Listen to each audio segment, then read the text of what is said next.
Greetings, fellow Toriyama fans. Blue Dragon 5 here. And Jacob Weil. To pay tribute to the master of manga, Akira Toriyama, and celebrate 40 years of Dragon Ball proper, we're going through the animated saga that is Dragon Ball Z to get back in touch with our anime roots as we begin our journey into Dragon Ball Z. Previously on Journey into Dragon Ball Z, Dragon and Jacob witnessed the rise of Dr. Giro's bio-android Cell and his rise to become the perfect foe. At the cost of Goku's life, his son Gohan was able to destroy him once and for all. Goku decided to stay in Otherworld for the safety of the Earth. 7 peaceful years pass. Gohan navigates high school and a new martial arts tournament in the Babidi Saga.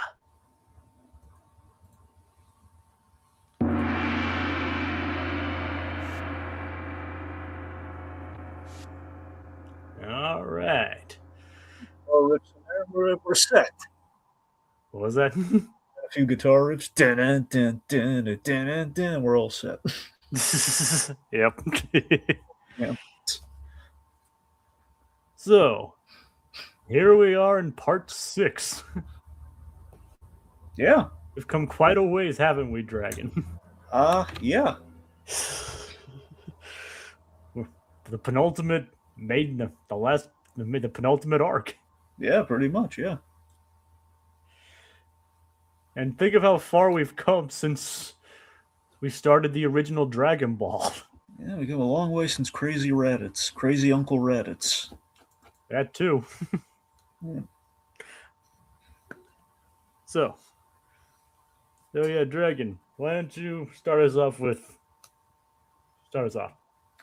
Right, so for me, the Babidi Saga, for me, is probably one of the most nostalgic of the Dragon Ball Z arcs. I mean, this is when I was firmly like into Dragon Ball Z, and I'd kind of been getting But you gotta remember, my entryway, for the most part, with Dragon Ball Z specifically, was kind of more so the filler and kind of the aftermath kind of parts, and so I was getting kind of like the lead up to the Cell Saga. Again, I had kind of like dipped the toe into like the Shonen Jump manga for like the Android Saga was kind of more so like the foray, which kind of bled into the Cell Saga, and obviously I think we were all kind of like the transition point with the Saiyan Saga. So again, my point is my history of Dragon Ball Z kind of like jumped all over the place before. It was like kind of in a straight line, because then you have like all the different cuts on TV, and it's a whole But in terms of seeking it out, much like I did with Dragon Ball, this was kind of home video and DVD to fill the gaps, and a big draw for the Babidi Saga for me, and just in general, was the older Gohan kind of great Saiyaman element of it, and specifically the reason why I sought these DVDs and VHSs out was the World Martial Arts Tournament, because of Dragon Ball, my favorite part of the franchise. I love the World Martial Arts Tournament. So seeing there is a saga entitled the World Martial Arts Tournament with Dragon Ball Z, how would I not buy that? Yeah. So yeah, I mean, ultimately between all these elements, I mean, what I really liked about this saga as a kid, and still to this day, I mean, I really liked it because it was kind of like Toriyama's take on Superman and Spider-Man, kind of for the time. Like complete with the superhero angle, the love interest trying to find a secret identity. Yeah, I mean, I was very engrossed between that and just seeing Dragon Ball Z return to the World Martial Arts Tournament proper. But I got to admit, that was nostalgia. That's what I look back on. That's why I was kind of fondly looking upon this and kind of eager to get to this. But I tell you, man, looking back on it with a fine tooth comb like we have here, for like the rebinge, the proper rebinge, and just kind of evaluating it. Looking back on this arc, I still love it, but it's a little deflating when we get to the World Martial Arts Tournament. There's a specific point in the World Martial Arts Tournament, and we'll get there. Specific point in that story where everything's going great and then nosedives off a cliff. Not in terms of being a bad story, but in terms of like loving the World Martial Arts Tournament the way that I do, and then it just It's like everything, all the anticipation, all the hype, and we're not doing that. And it's like, and it still hurts when I look back on it. There was all that anticipation, which admittedly, and I think ultimately what happened was I remember most of the lead up VHSs and the DVDs I got for that was all that lead up and all that hype. And I forget if I ended up getting, when we detracted from that, I think I got at least, I remember when we had the Vegeta and Goku going up against Poi Poi and Yakon, I had that. Afterwards is when things get fuzzy, and I ultimately kind of jump just to the Boo Saga, but it's for another time. The point being, when I look back on this, I don't think it's perfect, but there are very nice peaks and valleys that really still take me back. And the big takeaway from this story, the main reason we got to cover it, and kind of we've ultimately elected to cover it the way we have, is Vegeta's arc is really put on display by the end of this, and it's very strong. Vegeta's arc, it's kind of subtle, like kind of threaded throughout this saga, and really pays off and really feeds into the grand narrative of tackling this story. So it's we have really good Vegeta payoff for this story. Like the wildest thing about before I get into my point, I'm gonna say like it's wild that like almost like 80% of this arc takes place in a single day. Yeah, it is. They cram a lot in a day. Like I mean, probably more than that. I mean, that's just a rough guess, but like a lot of the arc, like basically from the day the tournament starts onward, which is like Yep. probably like more than half of the actual arc. Now we're still not over the day by the end of the thing we're talking about. Still within the same day. Exactly. Technically, I want to. It's going to be tricky. I want to say logically, I don't think it all can. I forget how Kai tackles it, because I forget if Kai tries and keep it a continuous day, but for the Hercule stuff to happen the way it happens, I'm pretty sure like a few days have to go by there. So I don't think it all happens in one day, but still a lot of it happens in one day. Yeah, like at least this entire arc, basically after the tournament begins, does happen in one day. That's what I'm saying. At least all the tournament stuff and all of our lead up. Let's say the tournament, at least Act One of our last saga, is all still one day. So yeah, it's pretty wild to think about. Well, you know what they say: a lot can happen in a day. I mean, that is true. Yeah. So yeah, like as some of you may be familiar, this actually was like the first thing that they did in the revised in like part 2 of or season 2 of Kai. Considering Kai only originally went up to the Cell Saga and completing the Cell Saga. so I mean, heck, it might even been before that for all I know. But so technically, this is though I was familiar with a lot of the stuff in this, like specifically Vegeta's arc. I was unaware of most of what happened here. So a lot of this stuff was actually quite new to me. Hey. Like so it's like I didn't have any. I knew about Boo because we all know about Boo. Pretty so yeah, I knew about Teen Gohan and Videl. So what I didn't know, what I was less familiar with, was Babidi himself. Babidi was new to me.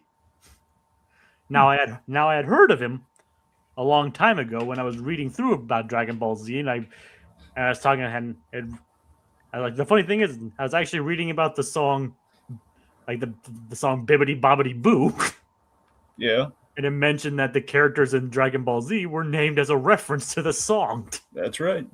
And I was like, I'm looking, and that was long before I even got into Dragon Ball in the first place. So it's kind of funny looking back. So I was familiar with a character named Babidi existing in the series. I just had no idea that he was a prominent character in it, if that makes sense. Hmm. And I gotta say, I enjoyed the arc too. I liked a lot of the development of the characters. There are some elements that I will agree with Dragon for probably a bit iffy or kind of drag it down a little bit, but at least even then it still maintains a good healthy pace. Like even some of the filler stuff doesn't really feel like filler, if that makes sense as well. I mean, I think I still had a pretty good time with this arc, All right. and also and I think what it sets up and pays off, it really works. Okay, so without further ado, I mean, let's get into it then, right? Let's get into it.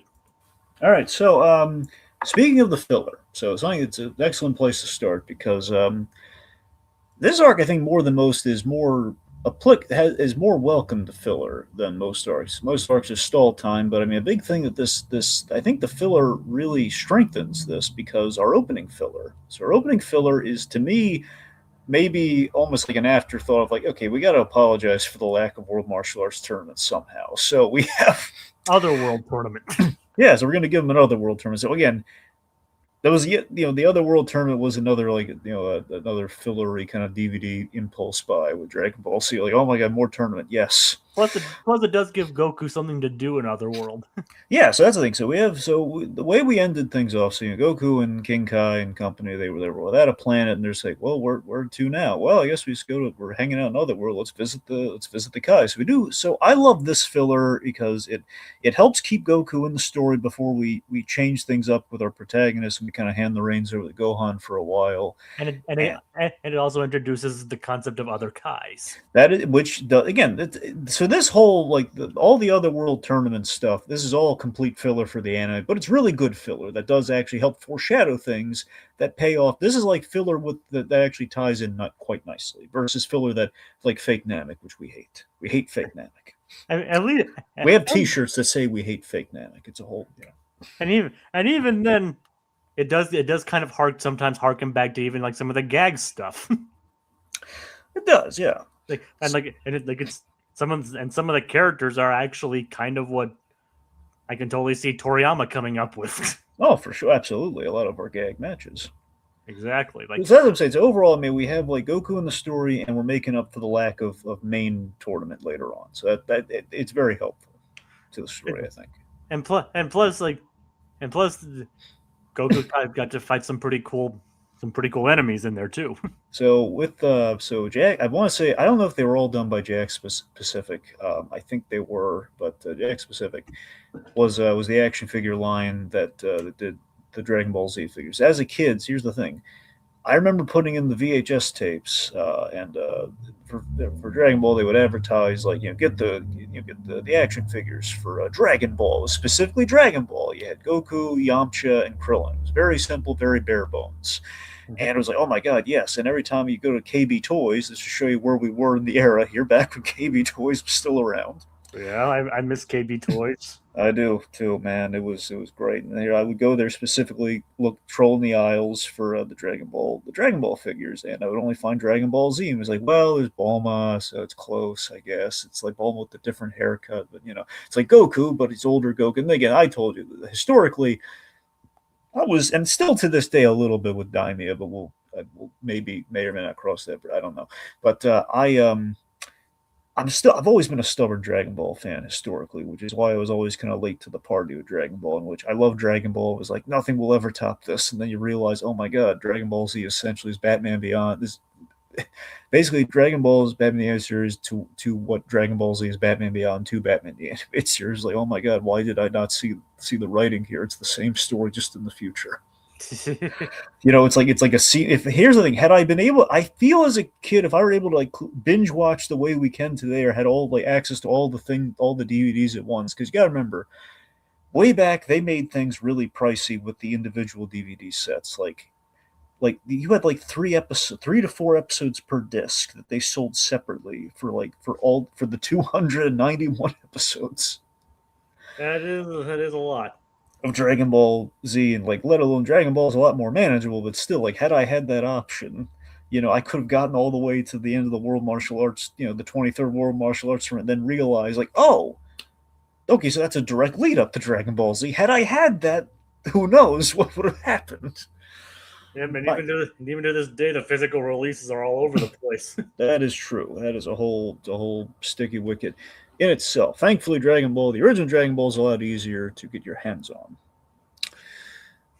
Anyway, my point. My point here is, I'd go through, I'd get the Dragon Ball. I got into the Dragon Ball Z figures, especially when I started watching the Dragon Ball Z reruns, specifically the Buu Saga, which we'll get to, not yet, on Toonami. And that was when I was really fully like into it, and getting the toys and everything. Anyway, so with the toys and the sets and everything that they had for Dragon before they years later they do them fancy like the Star Wars figures, like the Black Series, or they had they have like the Bandai and the Articulate and all that kind of stuff. The different heads and hands you can put on them. Back when it was a lot simpler, like you had like a Dragon Ball Z figure, you had like a little trading card, and you had like a little Dragon Ball that the character came with. So the idea is they'd want you to buy multiple figures so you can get all 7 balls. It's nice. Which is cool. Anyway, so I love the PyCon figure. You know why? Why is that? PyCon figure, you could take the head off. Cool. Yeah, still, I mean, obviously, unfortunately, they did not detail the underside of his head. I don't know if it was like a defect in the figure or not, but the point being, you could remove the hat. And the point being, it was just, PyCon was cool, man. I love me some PyCon. That's our old roundabout way of me saying PyCon was cool, and I like that. We even kind of call it out here. PyCon kind of exudes Piccolo energy in other worlds. It's kind of nice to give Goku kind of a Piccolo-esque rival in the other world, who's a really cool guy, and they team up to take out Frieza and Cell in a brief cameo, and some other, Ginyu Force, Sans the Frog. Yep. Like we even get Piccolo saying, not Piccolo, we even get Cell saying, "This stinks." Yeah. As it's like thrown into a cell with all the other bad guys. Like King Cold's like, I hope they let us take showers. And they're like, shut up. Yeah. All right, let's see. So we get beyond after that, after meeting PyCon, obviously we're going to get to fight PyCon. We have the world building of the world of the Kai. So we meet the Grand Kai, who's basically kind of this old, kind of almost biker looking, like kind of a hipster guy. Who has been, as it's revealed later, is out of practice. It's basically it's Master Roshi if he didn't keep up with his training. It's pretty much that's Grand Kai. Yep, pretty much. So we learned that there's a Grand Kai, and beyond the Grand Kai, we have basically the 4 Kais, which basically are like the directions. We have North Kai, South Kai, East Kai, and West Kai. North Kai is King Kai. It's just kind of interesting that he goes by King Kai and not North Kai. Well, yeah, I think honestly, I don't think he ever expected like Goku, to ever be in Otherworld that long to really have to, explain the whole world of the Kais and how that works. Or it's just, or it could be accounted as like Toriyama named him King Kai, then expanded on the Kais. Well, I mean, let's face it. The real reason Toriyama didn't come up with anything with all he had was King Kai and Supreme Kai. That's all he had. Okay, everything else is made up for the anime. That's why. I mean, okay, yeah, that makes sense. That's the real reason. But I don't know. It's still I like it as world building. Importantly, all of this kind of tees up that we have different Kais. So later on, we introduce the Supreme Kai. It doesn't come out of left field. That's fair. So I love the tournament here. So the tournament, it's in this giant room in the cosmos. And this is what I'm talking about. This feels like, okay, if Dragon Ball Z is going to do a tournament, make it feel different than the World Martial Arts Tournament, this is how you do it. It's like Universal Martial Arts Tournament. Yes. And we have like the mushroom-headed announcer who is like, he never replaces the blonde announcer with the mustache in my heart, but I love this guy. Oh, no. So he's great and he's very upbeat. And then we have like a lot of gag manga fights, which is really priceless, really funny, and some good fights too. Goku versus like little scrawny guy in the water. Yeah, but I think his name is just Aqua. Yeah. And it's great. Anyway, so then we have the big prize fight. The final fight. It's Goku versus PyCon, and this fight, man, everything I wanted from the World Martial Arts Tournament. It's Goku turns Super Saiyan versus PyCon's Thunder Flash move, which Goku cleverly he figures out in typical Dragon Ball fashion. Goku wins, but we can't let him win. Yeah, because he touched the ceiling, which they both touch the ceiling. Which is technically the ground. Because if you stand on your head, it's like standing on the ground. Which is just a technicality, so neither of them win. Really, it's an excuse so he doesn't have to teach Goku because he's been clearly outclassed by Goku. And then he ends up he ends up being convinced to train both of them anyway. In 200 years. Yes. Yeah. Which Goku's like, all right, yeah. It's like, yep. All right, so the actual... And this entire time, like, West Kai and King Kai got into a wager on who would win. Like, it's like, if King Kai... if King Kai wins, he gets the planet. Which, of course, he bet his planet, not meant leaving out the fact that Cell blew it up. Pretty much, yeah. And with the wager not going, and with them both losing, the wager is basically null and void. Yeah, poor King Kai. Like, and to this day, he's still dead. Yeah, pretty much. And yeah, Super made no bones about that. I'll tell you that much. Yep, he's still dead. Still dead. Poor King Kai. Well, they have better things to wish for, I guess, like plastic surgery and things like that. Yeah, let me come on. We know Bulma's butt is far more important than King Kai's life. We all know this, Jacob. Come on. All right. Anyway, get your priorities straight, man. Come on. I'm not denying anything, Dragon. Okay, so the real start of our story here, ultimately. So again, we had some great. We basically got to see Goku because he's going to be taken out of the story for a long while. So in the manga and just in general for the kind of the shift in our storytelling here. So ultimately, what happened? We don't really need to go into a lot of behind the scenes here, but this is something that is kind of important. We should cover. So there's a little arbitration, and Toriyama he's kind of made like a blanket statement about, but some people question how how authentic is Toriyama. Sometimes he'll fall asleep and forget about something, but it's not a malice or not caring. It's just Toriyama is just how he worked. I had kind of like the Goku shrug, one could say. And Toriyama was actually, I think he falls under what Dr. Octopus would call brilliant but lazy. There you go, brilliant but lazy. Because obviously he was like a great storyteller, but he would wait until like the day of to submit it, like day of basically the day he had to submit the new chapter to do the chapter. So with that in mind, what happened was, the Cell Saga was intended to be the end all be all. Like Goku had his ending, Gohan kind of stepped up, and that's kind of what he's been building since the Saiyan Saga. So, mind you, again, and finding things along the way that really, filled in the blanks from point A to point B. But essentially, that was kind of what the ultimate kind of story that he discovered was. That was the ending. And then it was like there was like we mentioned even now, right now Dragon Ball had become such Dragon Ball Z, and etc. had become such a sensation, become so ingrained in the American lexicon and the global lexicon. Let's say it.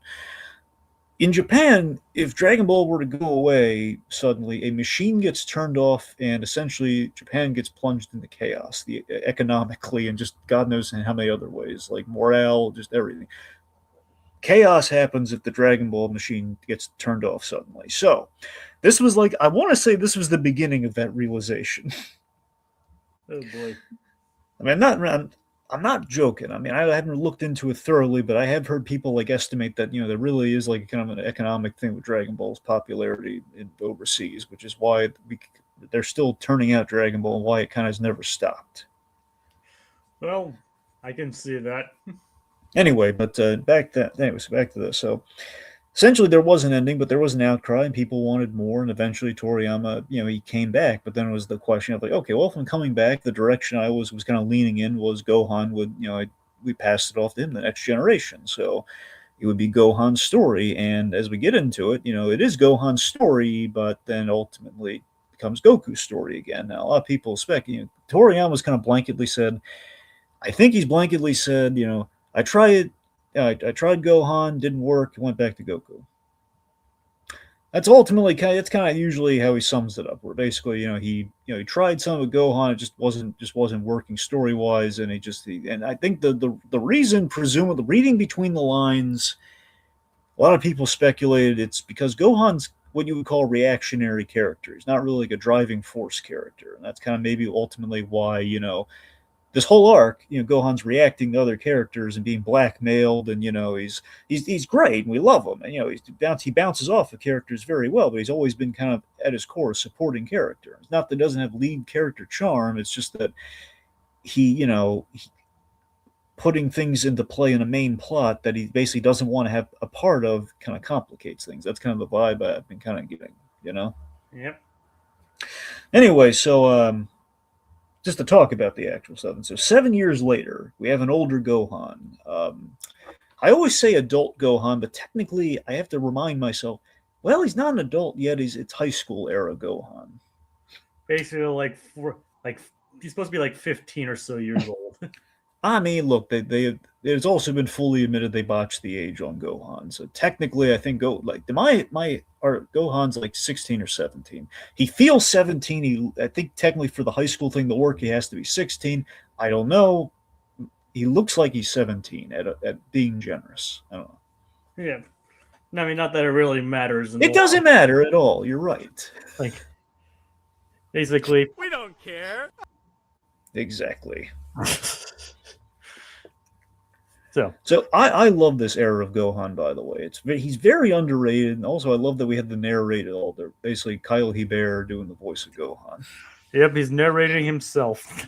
Yeah, Not technically, but yeah. I always thought that was so cute that we incorporated the narrator in the being Gohan. It's delightful. yep.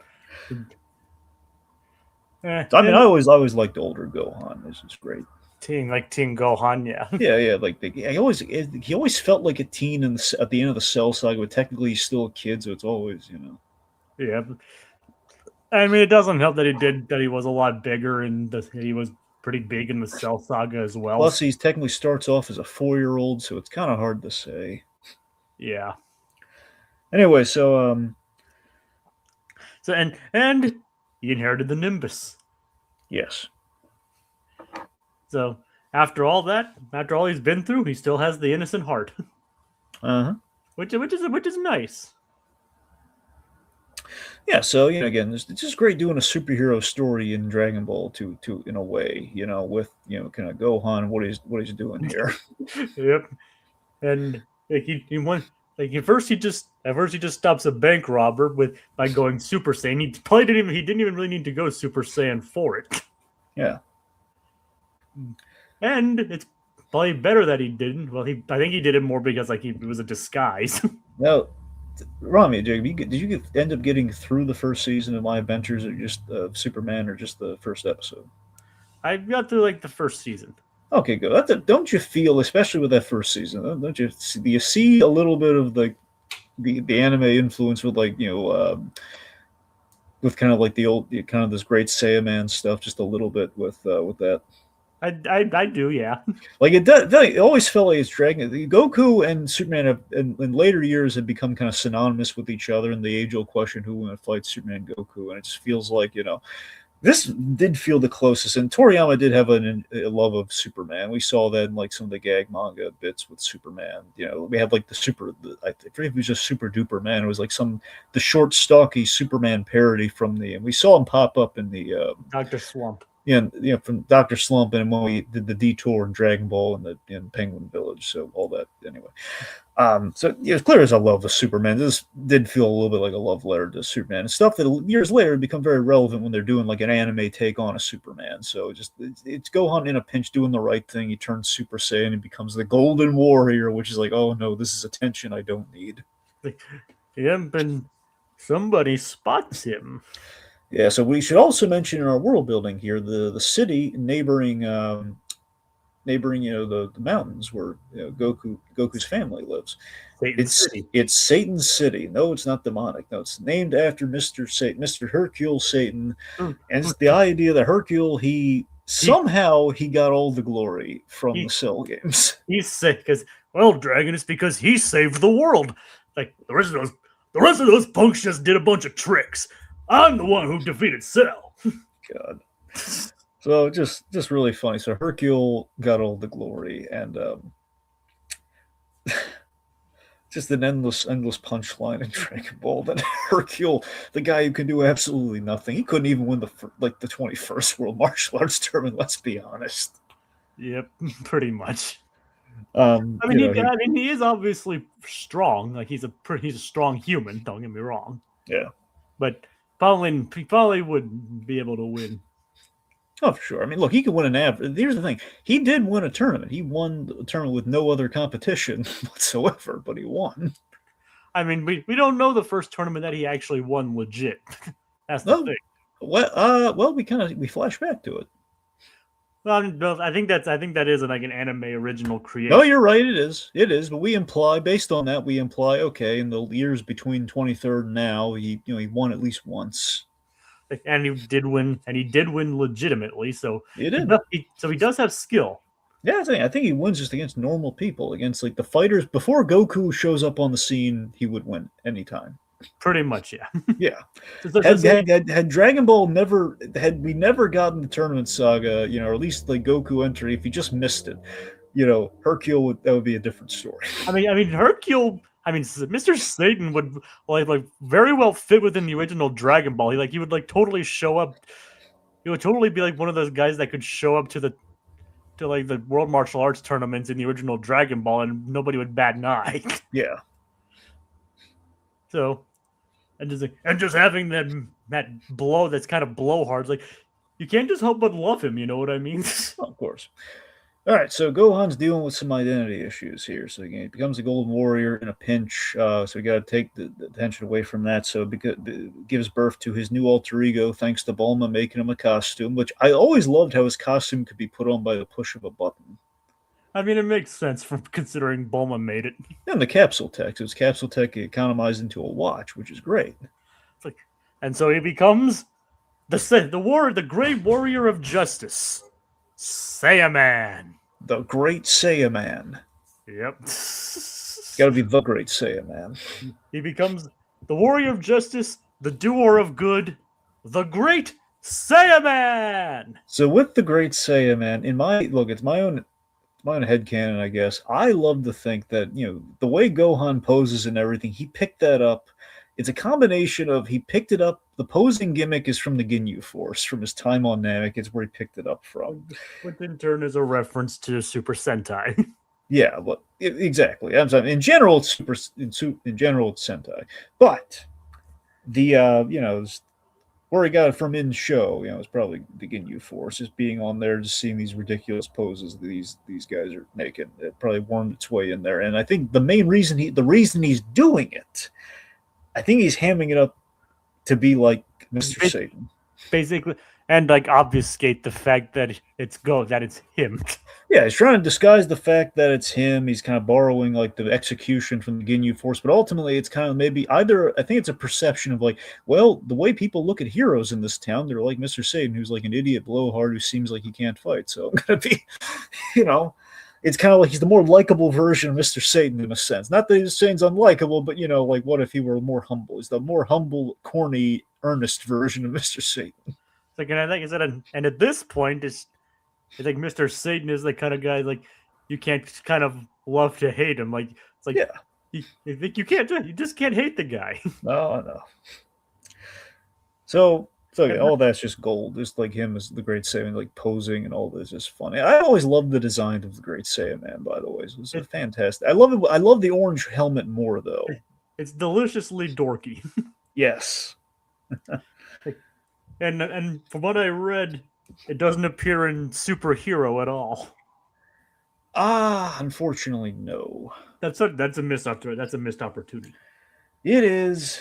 Yeah, especially considering that's a Gohan. That's like half of that's a Gohan story. I know, but it's a whole. Yeah, it's a thing. He grew out of the Great Saiyaman at that point. It's unfortunate. However, good news: Great Saiyaman does pop up in some of the movies. All right. Specifically, here's the thing. There's one Dragon Ball Z movie. I want to say it's Fusion Reborn. I'm afraid there's a chance it popped up in Fusion Reborn, and there was I forget if it was called Wrath of the Dragon or not, but it's one of. It might be he might pop up in two movies, but at the very least, he's definitely in Fusion Reborn and with Videl, and it's the cutest moment you've ever seen. Ever in Dragon Ball Z with the two of them. It's adorable. The Great Saiyaman 2, or the Great Saiya Woman. Yes, Saiya Girl. Oh, all right. But I think it's the Great Saiya Girl, but I could be wrong. Yeah, but speaking of, like, somebody happens to see the Gold Warrior. Videl. Yep. It's devil jumbled up. Videl. Speak of the devil, or speak of Videl. Speak of Videl. And yes, why don't we speak of Videl? So I love me some Videl. Videl's a great character. She kind of has, honestly, she has more. Again, if Gohan is a reactionary character, Videl is the one driving the reaction, so she's kind of like in very much partnered with him in this story. And as I mentioned earlier, like with the whole superhero aspect of it, she's the classic, love interest trying to find out the hero's identity. Very Lois Lane, very kind of the the cub, the nosy cub reporter. Very kind of again with the My Adventures, some Videl in there. Just saying. Yep. But yeah, so you have a lot of I like good fish out of water comedy, and like Gohan at the baseball field and everything's really funny. And in general, though, we have like the high school filler, which the high school filler is like cute and kind of funny to me. Like like Gohan just keeps getting blackmailed by the girls, so these pretty Toriyama girls. It's just kind of funny. They all like him. You have me like the one girl who thought like who he thought knew his secret, but it's just because he was wearing teddy bear underwear. Yeah. Yeah. And we also in this meet Gohan's little brother. Yes, Goten. Yep. And one of his early things is rescuing a baby dinosaur. Chobi. Yep. It's an unfortunate moniker, but Chobi. What's so unfortunate about Chobi? Well, I don't think we can talk about it in the presence of children, Jacob. It's Chobi. So, okay. Anyway, so Chobi is this adorable little pterodactyl. Yeah, we have like the pterodactyl monster, dino monster. We've established way back in the beginning of Dragon Ball, even. So it's very much like in the mountain range that Goku lives. We've established these kind of Some of them can talk, some of them can't. Yeah, so these are friends of Goku's family, and Chobi ends up being captured by an evil circus, who I think is played by Sean Schimmel, if I'm not mistaken. I think he is, yeah. Anyway, so this very greedy circus proprietor who's basically kidnapped the baby and forced him to perform, and the Great Saiyaman's like intervening, he's breaking him out because he knows like the parents are gonna find out about it, it's gonna cause havoc if I don't step in here, and then Videl. Videl assists the police because it's like she's Mr. Satan's daughter. So we have to properly talk about Videl, so all this makes sense. Right? So again, Videl, she's the MVP. She's she's cute. She's a cute Spitfire, very much like Chi-Chi from the World Martial Arts Tournament. I feel she feels, and that's why we have all the jokes about it. It really feels like she's like that era of Chi-Chi, like the tournament, the anonymous era of Chi-Chi. And the big reveal being that she's Mr. Satan's daughter. Yeah, and she's suspicious of the Great Saiyaman, everything, and Gohan, all these things, and the reason she's suspicious is because her father's lies to her as her false idol. She idolizes her father, not realizing he's completely full of it. Yep.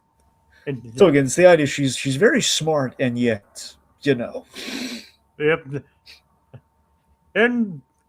And obviously, Mr. Satan thinks the world of Videl as well. So, which again is the honest. At the end of the day, we get into it a little bit in this arc, and we really get into it later on with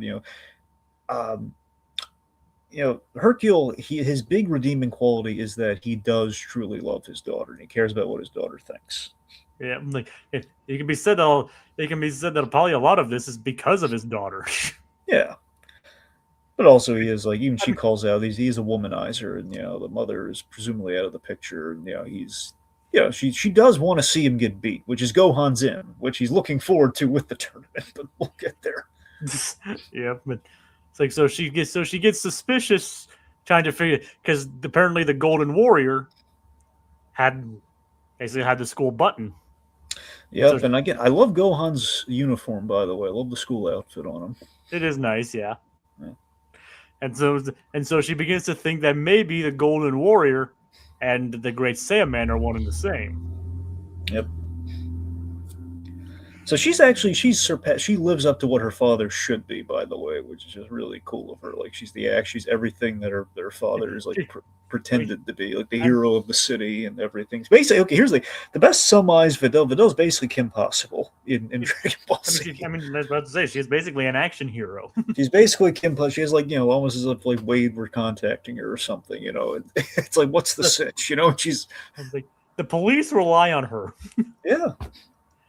They're basically hey, let's just wait till let's wait till Videl gets here. I found it so cute that later on, the police are like, Videl's fighting. We should show some support. Yeah, which is adorable. Yeah, it's cute. Like the town really loves her. Like it's really Satan City, but not it's Videl Satan, not Hercule Satan. At the end of the day, Yep, they all love Adele. I so I think love it's that yeah, yeah, go on. I love that she and Gohan have really great chemistry, and ultimately she begrudgingly has great, kind of antagonistic chemistry with the Great Saiyaman. I love the Great Saiyaman. It's like he's not stealing her ride, but he needs to slow her down so she's not following him. So he puts like her puts her vehicle like on a roof. Yeah. Still an antagonism there, and then of course, during the whole Chobi rescue, Yeah, which I again know. Yeah, very I think I know where you're going with this. so the Chobi rescue. So it's very so first of all, this was a filler element that was not from the manga. Was a lot simpler. It was very much like honestly the way I think even the Kakarot game replicates this too, if memory serves. I replayed through it, by the way. Um, there's a gag where basically I think in the manga it goes the same way, where basically she trips him up pretty quickly, like the whole yeah, Gohan. He responds to it. Aha! I knew it. Yeah, kind of. It was a very simple kind of a thing here. Here we made it a little bit more clever. Like it was a heat of the moment. He's trying to calm Chobi down, and ultimately he had to kind of, you know, he kind of got away with it, but she put the little things together, like little scratches here and there, and like she's smart. We made her a lot smarter, but the other way would have been clever too. Anyway, so during that fight with Chobi, she gets familiar with the Great Saiyaman. She does this. She does the two of them fight for the first time, and Gohan doesn't want to hurt her, obviously, and she does let's just say she does a forward headlock. She kind of like But she has a headlock around his face with her thighs, with her thighs. crotch first. Pretty much, yeah. Yeah. And by the way, I want to give totally not Mark, our better, the guy who does he's analyzed all of Dragon Ball Z like from top to bottom, infinitely better than we ever could. Seriously, chef's kiss to totally not Mark. He's doing it differently than we are, but he's doing it like far better. Oh yeah, I've watched quite a few of his videos. When he tackled the Blue Saga, and basically he kind of broke it down, kind of what we're trying to replicate here is basically in terms of where to break off the story to some degree. He had interstitials of I believe it was Team 4-Star, the guys who do Dragon Ball Z Abridged, those guys. Oh yeah, I watched them too. He had those guys do like I don't think they were pulled clips from the show. I think he just had them like do new bits, and they had some new gags. Because I think they ended at the Cell Saga because of like troubles with Toei and things like that. Yeah. Anyway, so the point being, Team 4-Star, they did some jokes, and one of them was I'm trying to remember I can't remember the exact joke. But essentially, it was like Videl and Gohan like reminiscing about like how she how she could tell or something, how he could. It was something about like the headgear or something, and like you know what it was. Wait, you could fight that whole time. And it was like, yeah. So wait, you were capable of these abilities and everything, like, yeah. And so you could have stopped me from fighting, like as well as I was at any time. And then we cut to the crotch, and she's just this is what is it? It's like, oh, nothing, with a smile. She's Yep, that is true. or basically, you could have dodged any of those moves. Well, I mean, yeah, but when she thought back, oh wait. Wait, why did she? And then and that kid's is how, and that pan is how I met your mother. Good. Well, they knew it was true love the moment that happened, but Yep. Well, I mean that's kind of it's kind of Goku and it's kind of Goku and Chi Chi to some degree. It's kind of the crotch first introduction. That's how it's true love. Well, kind of different, but no, you're right. It's different. It's would have been more concerning if Gohan did it exactly like that.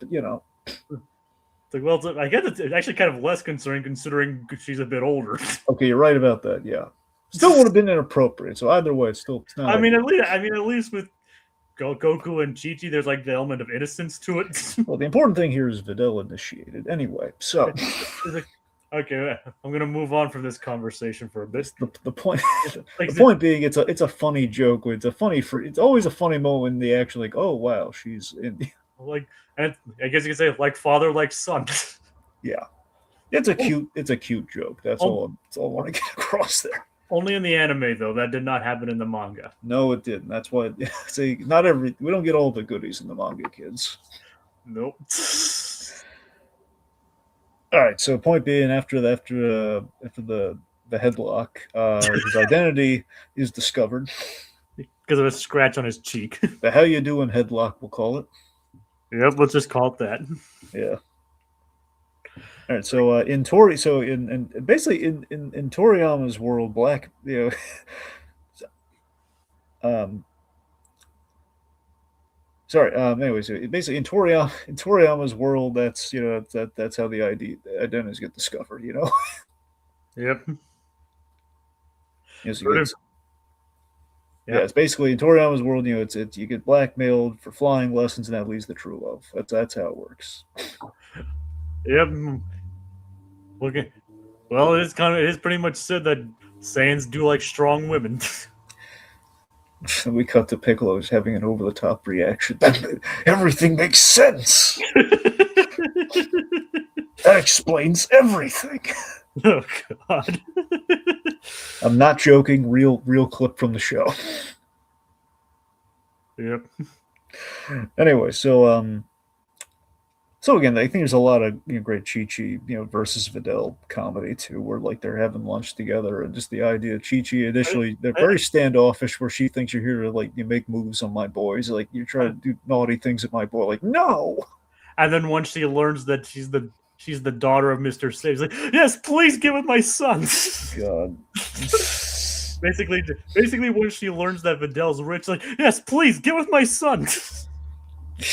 Yep, she's teasing up the whole. And I don't think she was opposed. Here's the thing: when she learned that they were going to fight in a tournament, I think even before like the find out she was rich, it was like, oh, that's how Goku. And I think she's charmed by the whole like, oh, you want to fight him? Just that. I know, but she ranted up after realizing that she was rich. Oh, you're right about that. She's trying to marry him off instantly after that.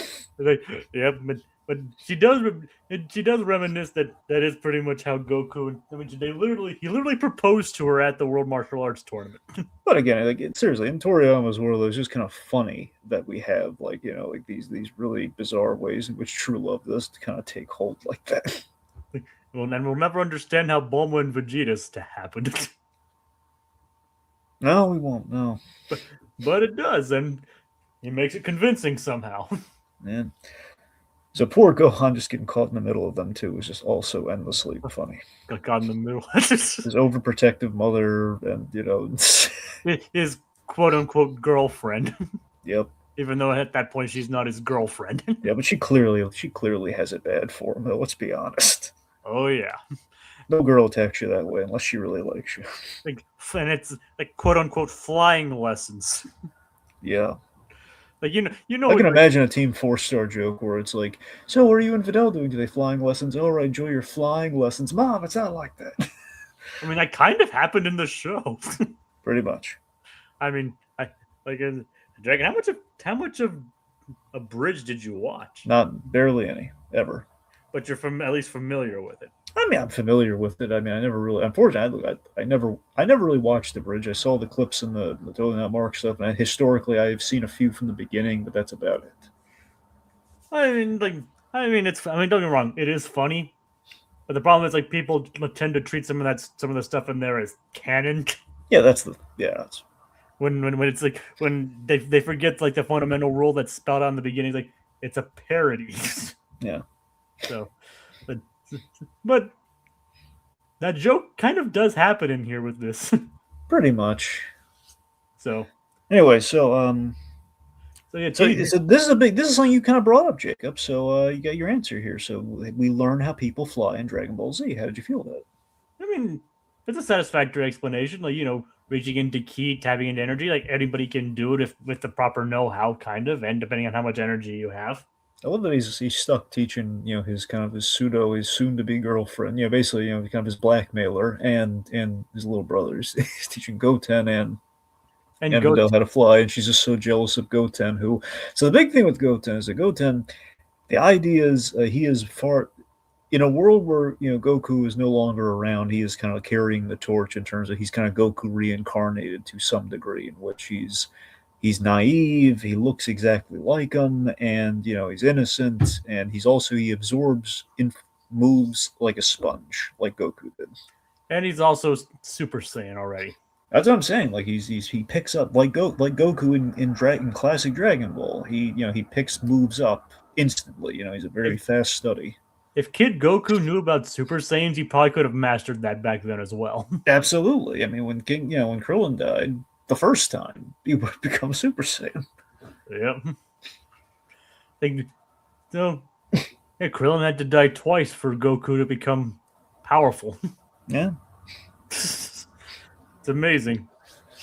Yeah, but that's the thing too. So Goten and Trunks, even so, there's spitting images of again one spitting image of Goku, and just the idea that I love the idea that the way I see it, Chi Chi misses Goku, and it's like in real life you have a thing where it's the second child syndrome, where parent the first time overprotective, you're worried about every little thing. Second child, okay, you've seen like the commercials, like hand the kid off to the greasy hand mechanic kind of thing. So it's kind of that. I think there's a bit of real life just in the logic of you've learned your mistakes as a parent, so you're trying to do better on the next one. And in this case, it's like Chi Chi, I think it's a combination of she misses Goku, and this is kind of like the gift of like her husband is still kind of around, but also it's kind of I may have sheltered Gohan, and I want to be a little bit more of a laxed parent, especially now that Goku's gone. I want to kind of give the kid a good childhood, kind of a thing. but but she's still harsh on Gohan. Yeah, yeah, on Gohan because Gohan, the bed's made on that one. Gohan again. It's not like he's not a bad kid, obviously, and he's retired from fighting, so everything's going great for Chi Chi. Yep. Yeah, It's like, and she might have a new daughter-in-law. yeah, yeah. So that's the thing. So she's more relaxed with him versus she ever was with Gohan. Even teaching Goten how to fight. So she's the fun mom, which I always found to be a delightful dynamic. Chi-Chi got a lot more fun as the years kind of went on after the Cell Saga. Like, yeah, like the stress level for her went way down. Yeah, yeah. I mean, not having your children be in constant danger probably does that. It does peace times, man. That would be the only way she would be able to do that. Yep. And also, let's see. So she also her reaction to Super Saiyan Goten is also kind of priceless. Where it's like you're another monster in the family. Oh no. And I was like, oh, come on. That's not a way to talk about your son. Yeah, but he's looking for like a tail or something. He doesn't quite. Yep. Yeah. He wasn't born with a tail. Nope. Apparently, that was something special that only happened with Gohan. Yeah, I think it's. I think the logic is because it's like that far removed in the bloodline, they don't have tails. Or yeah, that's just was it that Gohan was a genetic anomaly. I don't know about maybe. I don't know. Like that's what I I'm saw. just saying Pan doesn't have a tail either. Is my logic. I think it's like the more far removed you get from pure blood, it's like the less likely you are to have a tail. But Gohan and Goten are both the same. Ah, well, They're I got both nothing. they're both sons of Goku and Chi Chi. You're right. Yeah, yeah, you're right. I And forgot technically, about that. and technically, Trunks is the same way. All right, fine. You know what? It's probably like the whole inherited genes. Like, think about this. Goten looks like Goku in every other way, but it's like the one thing that didn't carry over. And Gohan, on the flip side, if you really look at Gohan, especially as a kid, there's a lot of Chi Chi in his design.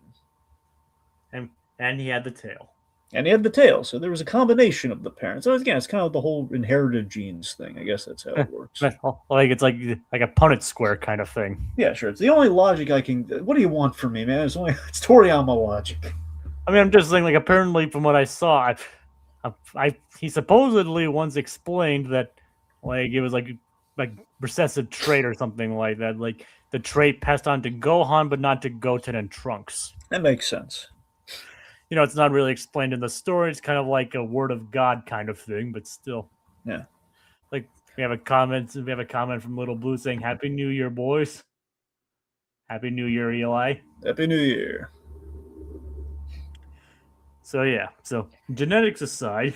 Okay, let's see. So we teach Videl and Goten how to fly.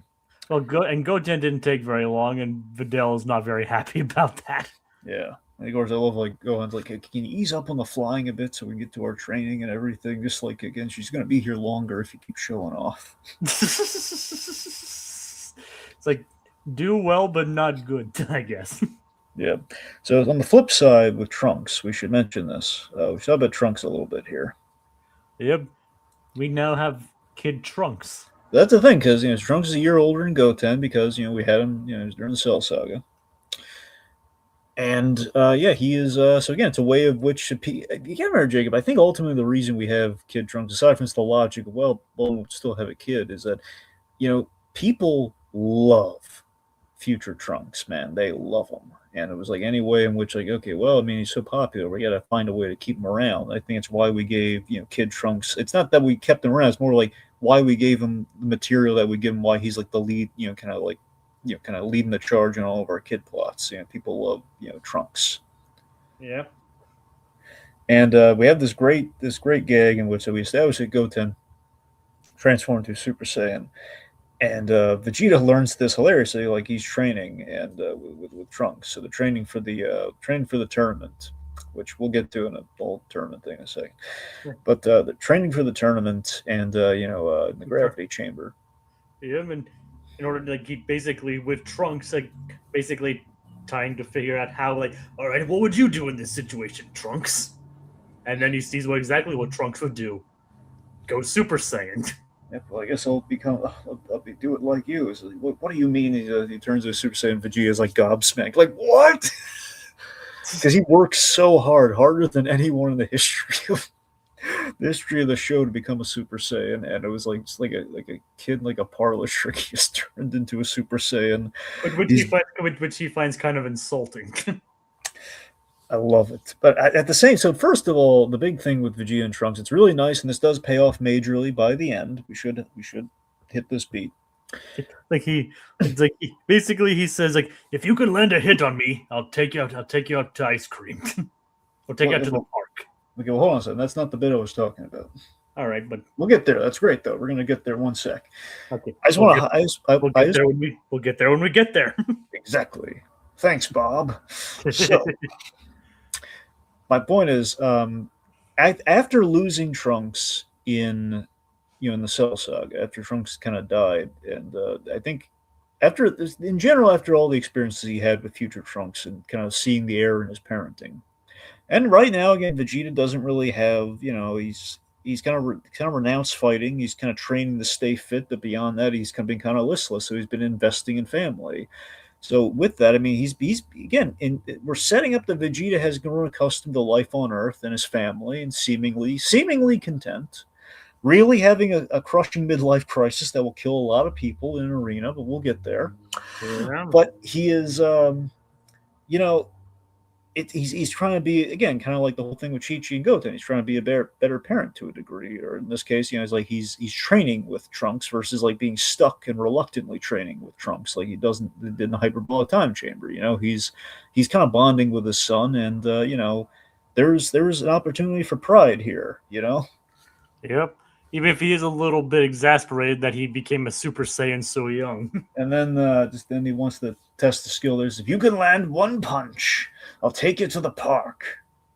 It's like, and then he manages to dodge. Basically, Trunks, like, obviously looking to bond with his father, goes full assault on Vegeta, not managing to land a hit until Vegeta punches him. Well, no, he lands a hit, and then Vegeta punches him in response. Oh yeah. Oh yeah. So Trunks ends up, he does like throws like a million punches a second. Vegeta's dodging all of them but one. The moment that punches hit Vegeta, just like outright just punches him in the face. But he's like, "You never said you'd hit me back." I never said I wouldn't. But he's like, "But we can go to the park." Dry your tears, son. We're going to the park. Basically, it's a proud of my boy. It's, again, these are the moments I live for with Vegeta. Just just seeing Vegeta's a hard case, but deep down, he does love the kid, and he does he did live up to my expectation. He lived up to his end of the bargain. I'm a prince of my word here. It's like, yes, we're gonna go to the park. which is nice. How much of it do you think though is he maybe was like he made his kid kind of cry by hitting him and he didn't prepare him to take he kind of realized he screwed up there versus like just how much of it's like I'm just filling my end of a bargain. Like I think he's pretending that it's like an end of the like his end of the bargain. Yeah. Like it's like he's pretending, but he's actually but in reality, deep down, he actually is kind of guilty that he does feel kind of guilty that he punched Trunks in the face. Yeah. I think it's like a combination. Yeah. Like he is legitimately wanting to comfort and bond with his son, but he's also putting like a veneer, putting on the veneer. I love seeing Vegeta try like that though. It's just so fun. Like, mainly because he has no idea what he's doing. Yep. All right, so let's see. So we check in on all right. Sorry. Okay, so basically Videl has blackmailed Gohan into entering the tournament, hence the training and everything. So Goku got wind of this, and he wants in. He has a lot of a lot of goodwill in other worlds. So he's been given a day pass, much like his grandpa had, with with her fighters and kind of the reunion he had with Goku. So basically, he's been allotted the same opportunity. He's going to have one day in the living world for 24 hours, which means you can participate in the tournament, which is reinvigorated Vegeta. Like, oh yes, my life's wish. I want to have that rematch with Kakarot, and Gohan's going to tell everybody, get the old gang back together. So we have our check-in with everyone and the status quo for the World Martial Arts Tournament reunion. Like, like basically Gohan goes to tell everyone. Like, so let's round table like who we where everyone is right now and kind of our status quo 7 years later. Okay, Piccolo's up in the lookout with older Dende. Yep, which is nice. Dende and again, Piccolo. We never talk about it ever since he fused with Kami. But he is also part Nail, so there is kind of a brotherly, fraternal bond with him and Dende. Yep. He absorbed Dende's brother, so I think there's a closeness there. Are they literally brothers or? I'm pretty sure. Like you gotta remember, Guru said son to a lot of people, so I don't know if you gotta remember the way Namek works. I think I don't know if they were all born from Guru or not. I think that's the implication, but it's unclear. All right. Anyway, the point being, the way they always played it was that Dende and Nail were brothers. At least they were brothers in some sense. So I don't know. It's still pretty close. Oh, I mean, he does have like over 100 siblings, so there is that. I think it's pretty safe to assume. Yeah. Anyway, so and of course, Piccolo. Everyone's knocking on Gohan's outfit, which is funny. Yep. Like everybody's like, basically he's like, it's because of the cape. Piccolo's just jealous. I love that Gohan just blinding optimism. Like, no, Piccolo's just jealous. He wears a cape after all. I mean, come on. Piccolo makes it work. Yeah, he does. Like, or you could say, like, to quote Men in Black, like, the difference between you and me, I make this look good. Hey, Piccolo could pull off sunglasses like that. He could. Oh, he definitely could. I think that's what he's jealous of. I think it's like I could wear sunglasses if I wanted to. I could if I wanted to. Yeah. God. It's like a Patrick Moe, or it's like I can't see my forehead. It's covered in a hat and a turban. So Krillin and 18. They're married. They're married, which is I love married. I love it. I love the wife version of Android 18 so much. The wife and mother era of 18. It's so great. Yeah, they have Little Marin, which is a very, very questionable name for that. But, Yeah, like, keep in mind though, I don't know how much of a coincidence it was. Yeah, but apparently the names are spelled differently. Yeah, but still, I know. I'm going to give them that. Team Four-Star, they had a really good joke about that. What was the joke there? Well, the joke was, like Gohan, he visited him, and basically he's asking about, what's her, oh, this is Marin. This Marin. Oh, okay. And then he leaves, and then 18 and Krillin basically have this little conversation. Like, they said they're screwing around with people in terms of pretending like, basically pretending like, they're not aware of it. There's There's the idea like, oh yeah, we're fully, yeah, we know and we know what weird people are. We just want to see. We like seeing people freak out and just get uncomfortable about it. Like they're good with it. And I guess between the lines, you kind of read like, okay, maybe she knows, maybe she does. I think I don't know. Yep. It's a weird thing in the show, but let's go figure. Anyway, But, so but apparently the like the in Japan and in English their names are spelled differently. In English, the ex-girlfriend Marin is Maron, yeah, and the daughter Marin is Marron. yeah. So there is a difference, subtle difference, but still it's The there. important thing is that Krillin, 18, and Marin, there's a really cute little family they have going for them, and it's really nice. Krillin, he wears he's like the best father in the show, debatably. Like, and Marin just adores him. Yep, and also we see Krillin with hair because he hasn't been fighting, so he doesn't have like the waxed head anymore. I mean, he pulls it off. You don't know. Look, as a kid, the first Krillin figure I had, it was this Krillin, so I'm Like, so I'm you're used to it. so yeah, so you've been exposed to it for a long time. I mean, look, I knew what it looked like in Dragon Ball, but every time I thought of adult, here's the thing: when I got to Dragon Ball Z, I was like, wait, where's his hair? That's where I was with it. Yep, but because he's shaved because he and generally shaved. Goku, I love how Goku just thought he was permanently bald. Yep. and, Yeah, let's see. So and so 18 wants to fight in the tournament. So basically for the prize money. yeah, because like the first 5 places get cash prizes, which is again. So there have been alterations to the term in years since. There's a lot more cash prizes. Like, and so basically she wants to like take home a prize, and she wants Gohan and not Gohan, Krillin to take home a prize. Yeah. And of course, Krillin's like begging, please don't tell Piccolo and the others, because I want a chance here. Unfortunately, he does tell Piccolo. Yep. All right, let's see. So also we should mention, so Videl again. We establish she holds, she hopes that someone's gonna, defeat her womanizing father, which again, that's Gohan's in. He's looking forward to winning, and we also established that in trying to explain the whole day pass otherworld thing, like initially there's a misunderstanding where Videl thinks that Goku and Chi Chi are divorced, and Baba is like another woman that's bringing him to the tournament. Anyway, so Goku, I don't. And basically, I just love later. It's like, oh no, he's just dead. yep, Like basically, just casually tells her, oh, the hell is because he's dead. yep. And I then love when he tries explaining that to the media too, which is just priceless. like he's dead. Like the media's like they're what is that on your head? Oh, it's a halo. I kind of died trying to save people a while back. This is like oh ho ho funny. He's like it's actual halo. Yep. It's fine. Just as you do. All right, so as the World Martial Arts Tournament, we have a really beautiful. It's a really nice Okay, so first of all, I love love that we're back at the World Martial Arts Tournament. There's so many warm and fuzzies. And I love how the announcer is just like ecstatic to see them.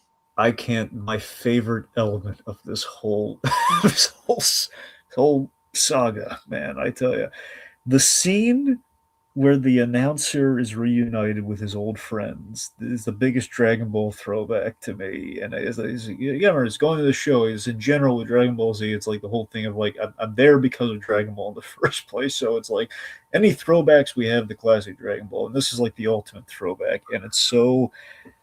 I just love that he knows everyone else is fooled by Satan. He's the only Mr. Satan. Sorry, Yeah. everyone knows. Everyone is fooled by Hercule, but he's the only one who knows that you guys really beat Cell, didn't you? And it's like, yeah, they don't want to brag. And I knew it was you guys. And the fact he's the only one who knows, and it's just that makes all the sense in the world. And he has reverence for these guys, and they've had all these good times together, and the shock and awe of just seeing them progress. And then the cutest joke in the whole thing, Yeah. is we have a bigger ring this year.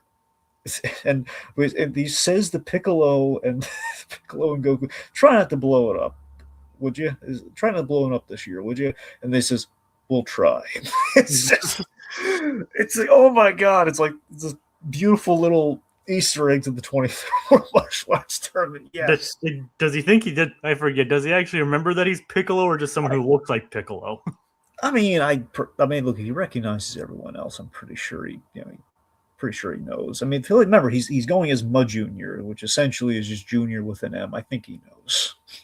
Ma Junior. Now he doesn't know that he's king. I don't think he remembers that he's king. I forget if the answer was right. I don't know.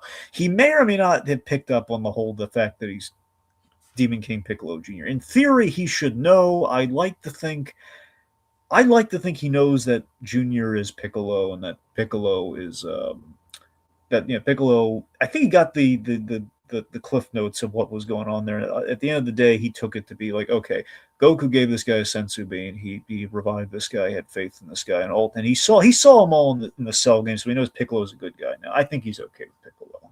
All right. That's my headcanon, but anyway, so the other reunions we had to talk about though. So one of the sweetest moments in Dragon Ball Z, Goten meeting his father. So Goku has been brought back by Baba. He's there, and you have like the tearful reunions. Like Krillin's like, he's very touched at seeing his old pal back, which was nice and gets you in the feels. And then, Goten meeting his father for the first time. Just man, just unmitigated awe. It is awe. Just seeing him hug his boy for the first time. He hasn't seen him at all. And, Goten's a little shy behind Chi-Chi's leg. It's adorable. It is. It looks like you got a little me hiding behind your leg. Yeah. It's like, aw. It's a beautiful little moment.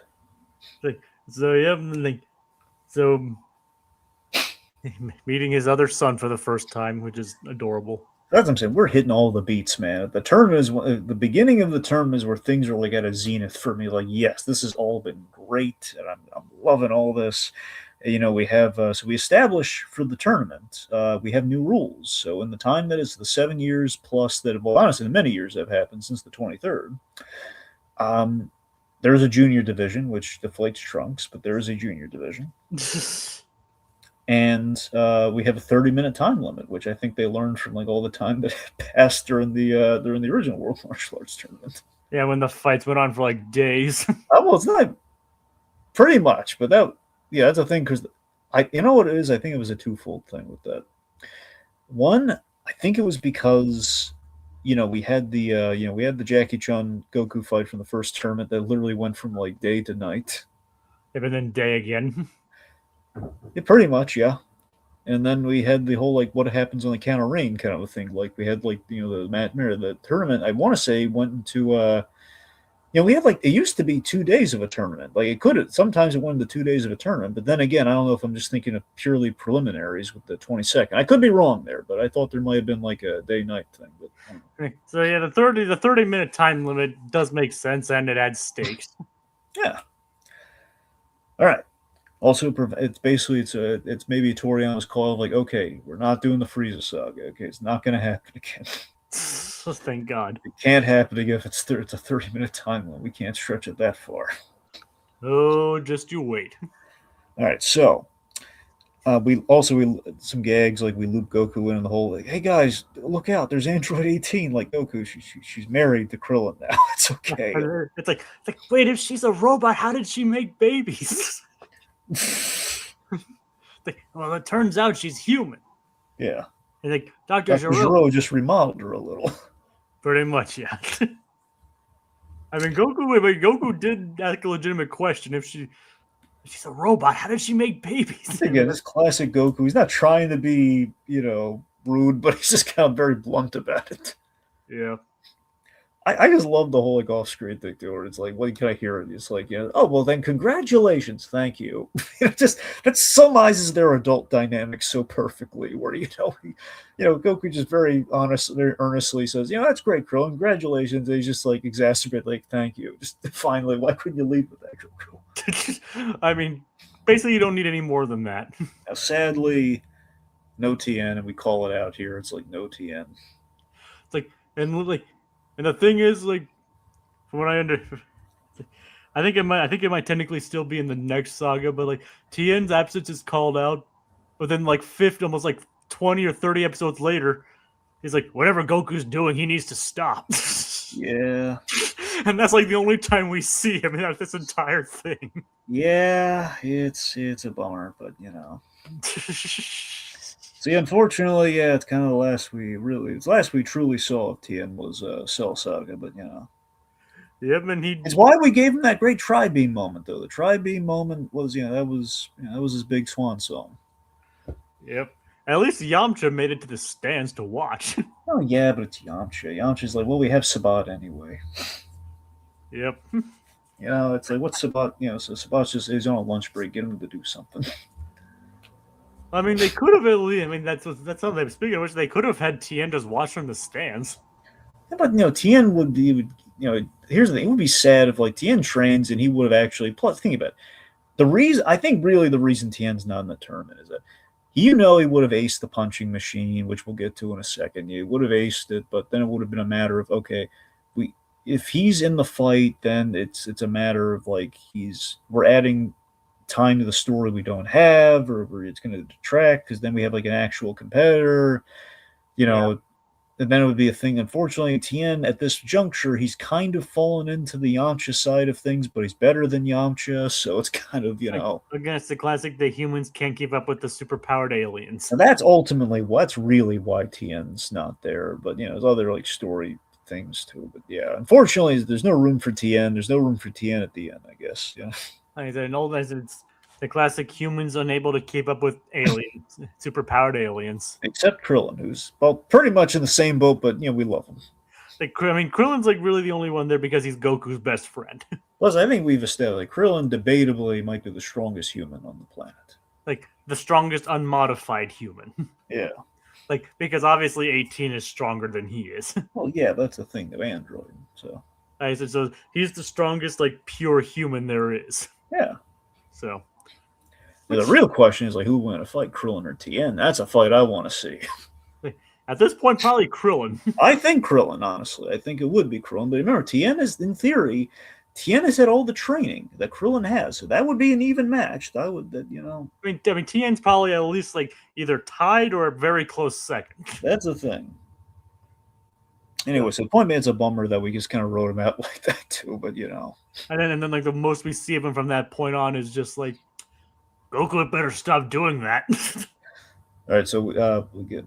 Okay, so let's see. I want to mention this too. So Gohan's school friends, they're at the match. So we have Erasa and Sharpener. Yep, they're named after school supplies. Which is just it's funny. Yep. This Toriyama, it's kind of, what Toriyama's naming thing just always reminds me. It reminds me of like what Stan Lee did with the Marvel characters, where the idea he did the alliterative name so he could remember them better. Yep. And in this case, Toriyama like had like okay, like name them after objects on my desk. Sharpener and eraser. Yeah, there you go.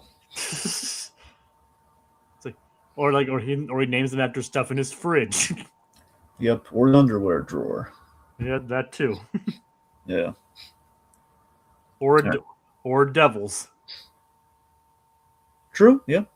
I mean, and technically, one of the characters fits both. Yeah. Because if you think about it, Pan fits both. Yeah. Yeah. Because Pan is like the Japanese and I believe Spanish or Portuguese word for bread. Yeah. And also, Pan is a devil or a demon. Mm-hmm. So, okay. So it works on both accounts. Right, anyway, one thing I wanted we kind of skipped over. I wanted to mention too. So Fidel's hairstyle. Yep. Gohan convinces her to cut her hair short. I still love it's like the cutest Fidel animation, earlier on, like when she was like, she's like grabbing like the ponytail, like, do you like girls with short hairs? Is like, because thinking of Erasa, I'm like, oh, it's like, well, no, it's just aerodynamic and people pull on it during a fight. And he's like, well, stay out of my hair, go on. It's like she storms off, but she comes back though. Yeah, short hair. Short hair. I like her in both hairstyles, I tell you, man. But I think there's something cute about the what do you call it, the pigtails, or yeah, the pigtails. I think they are pigtails. I always want to say pigtails. I always thought the pigtails were like up on the hair, not like the ones that go down. It's like the double ponytail thing. Like the ponytail is like the singular one that goes down, Yeah, kind of like what Leela has. that's a thing. That's a ponytail. What's we call Yeah, the dual ponytail though? like I guess it's like a braid. It's more a braid than a point. I don't know. I mean, well, pigtails are again like the two things that go off to are the two ones that go off to the side. Yeah, So like what Videl has, yeah.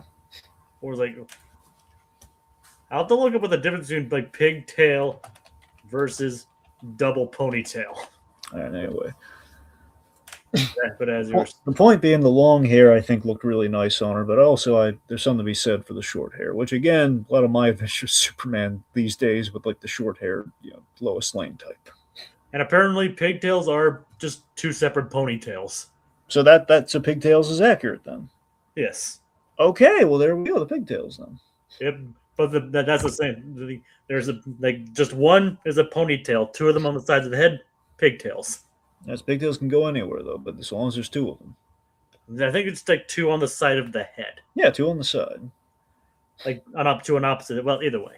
But I don't know. I personally like Videl with shorter, with like the longer hair. But I think the design. I think her design works better with longer hair. But I'm with you. Like, I think the long hair is appealing. It's just the short hair also works. I mean, I'm not saying it doesn't. I'm just saying I think it matches her face better. Yeah. Or like you know what I'm trying to say, like the contours of her face or whatever. Yeah, no, I get you. I'm in agreement. All right, I'm just trying to explain myself so I don't come across as I don't know. But anyway, I think the more I talk, the worse it sounds. Okay, so the point being, we have some filler here that's not really needed, but we do have some gags. Sharpner is he's trying to uncover the identity of the Great Saiyaman, jealous that he's going to make the moves on Videl, and we have this gag where this is really cute that Piccolo is is helping Gohan out, not from Sharpner, but it's the whole thing of I want you to fight without holding back, so no camera. He's been destroying all the cameras in the stadium, which is just really cute. If I remember correctly, in the manga, like Arisa has like no and doesn't show any romantic interest in Videl at all. In Videl? Yeah, like in the manga. Sharpner. Yeah, Sharpner. Right. I got the two mixed up. Yeah. Sharpner doesn't show any romantic interest in Videl at all. Okay. If I remember correctly. Yeah. So, but yeah, seeing him get his camera destroyed was hilarious, though. Yeah, but also it was like the camera crew too was asking Goku why he's dead and all that kind of stuff. It was funny. Yep. All right, let's see. So the punching machine. Okay, so one of my favorite gags in all of Dragon Ball Z. So the punching machine is since they've modified the preliminaries for the martial arts tournament here, where instead of doing the whole everyone's fighting matches, to kind of like lower to like the top 16 competitors. And by default, the previous champion is already in the rankings, which is bull crap because we can't have Hercule not make the qualifiers. It's just like, let's be honest. It's like he would easily not make the finals, but we have to come up with some excuse to keep Hercule in the story. So I always love that and I think there was like a line, I forget if it made it to the anime, but there's this really good line where Piccolo kind of called out how the tournament, it's kind of gone commercial more than it ever has before, thanks to Hercule, and because of that, it's kind of lost a little bit of a soul. One could say the devil was taking the soul from the tournament. Satan. Well, considering Piccolo himself was considered a demon at one point. What does that mean? If anyone's gonna be able to call that out? Yep. Better the devil you know, I guess, right? Yeah. So regardless, so the point being, so Hercule's kind of lucked out. He's cheated. He's kind of cheated with that, but like he's going commercial anyway. So the punch, I love the punching machine idea though. I just love the comedy here. They're all holding back, like just tapping the little punching machine to mask their strength, so they don't like overwhelm and freak everybody out. Just to play along with Gohan here, but. Yep. One of the all-time great jokes. 18 doesn't get the memo. 18 doesn't get the memo. She was the first one that was like, okay, we see how soft we really have to hit this thing, because 18, even holding back, it's still pretty high. They keep calibrating the machine. It's just, They're like, there's no way she can be this strong. Yep. So then everyone goes through, and then they're about to bring out like a new machine thing. Okay, something's wrong because all these people are getting really high punches despite them holding back as much as they can. And we have Vegeta just as before they can do Vegeta walks by, like, stand aside. He just And then he one obliterates. punch is it completely obliterates it. Everyone just kind of freaks out. Just Goku going, oh, it's just so. Oh my god, one of my favorite gags in all of Dragon Ball Z. I love it so. Just stand aside, just without holding one. Oh god, because Vegeta would never hold back. He wouldn't play alone. It makes all the sense in the world. Well, no, he's the prince. He's the prince of all Saiyans. Why would he hold back? Yeah, so it's just funny and just perfect. Yep. All right, so while while Gohan's being held up with the punching machine and everything, we have the junior division. So, long story short, it ends up with Trunks versus Goten, unsurprisingly for the junior division. Now, here's what we got to talk about. Yeah. This highlight of the whole tournament, okay? Like the only fight that feels like classic Dragon Ball in all the right worlds, man. This is like a stat. Also, we have some good foreshadowing for our main story. We established the danger of the energy blast in the crowd, where Trunks he pulls it up, and Goten thankfully he misses when it Kamehameha waves like the entrance. Yep. But yeah, I mean, this fight, man, this feels perfect. This is like it's a big arena. They're fighting. They're trying to fight within the rules, but clearly they're kind of slipping a little here with their not the rules of the fight, but the rules of like, hey, we're going Super Saiyan and we're using some energy blast here.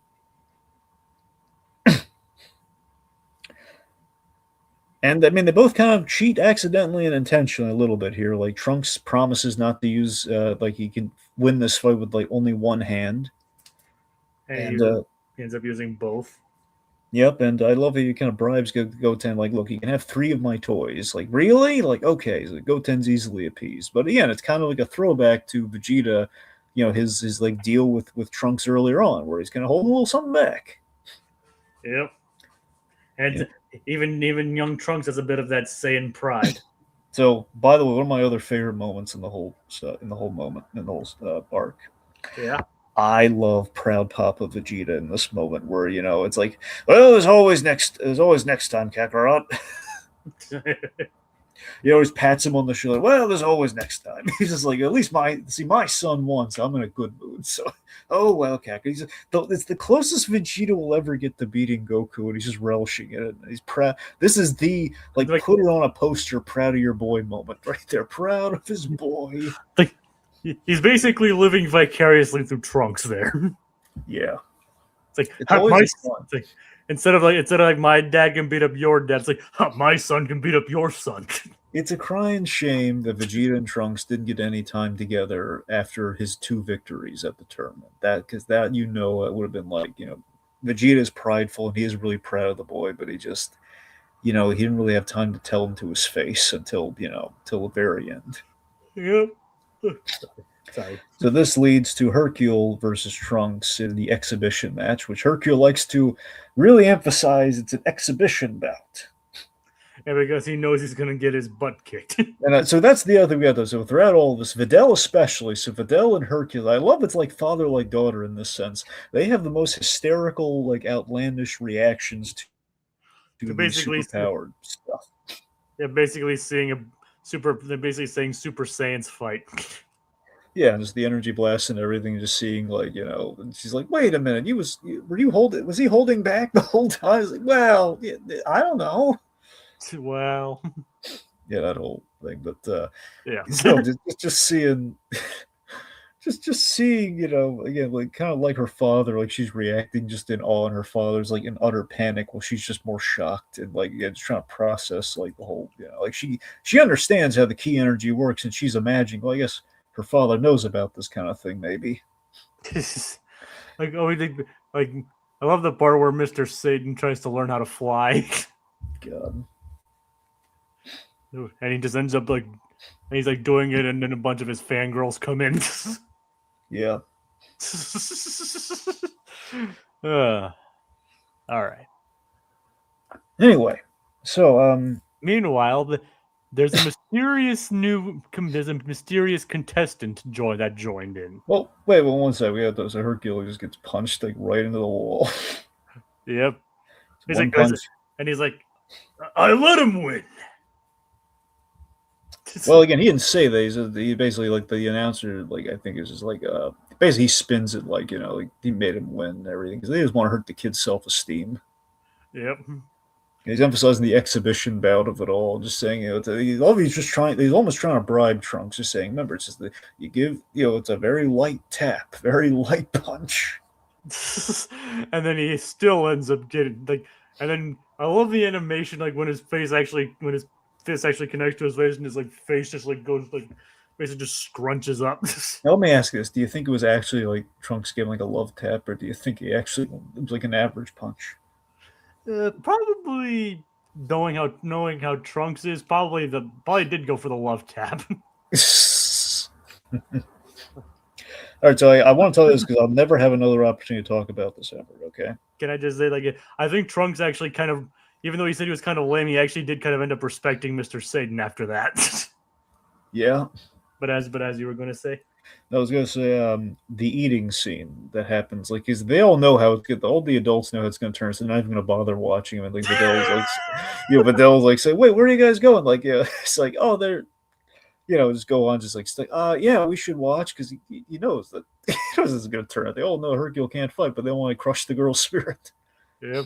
And so when they all go to eat, So the eating scene is, I love this food scene so much. I can't tell you how, Jacob, no exaggeration, I watched this scene a lot.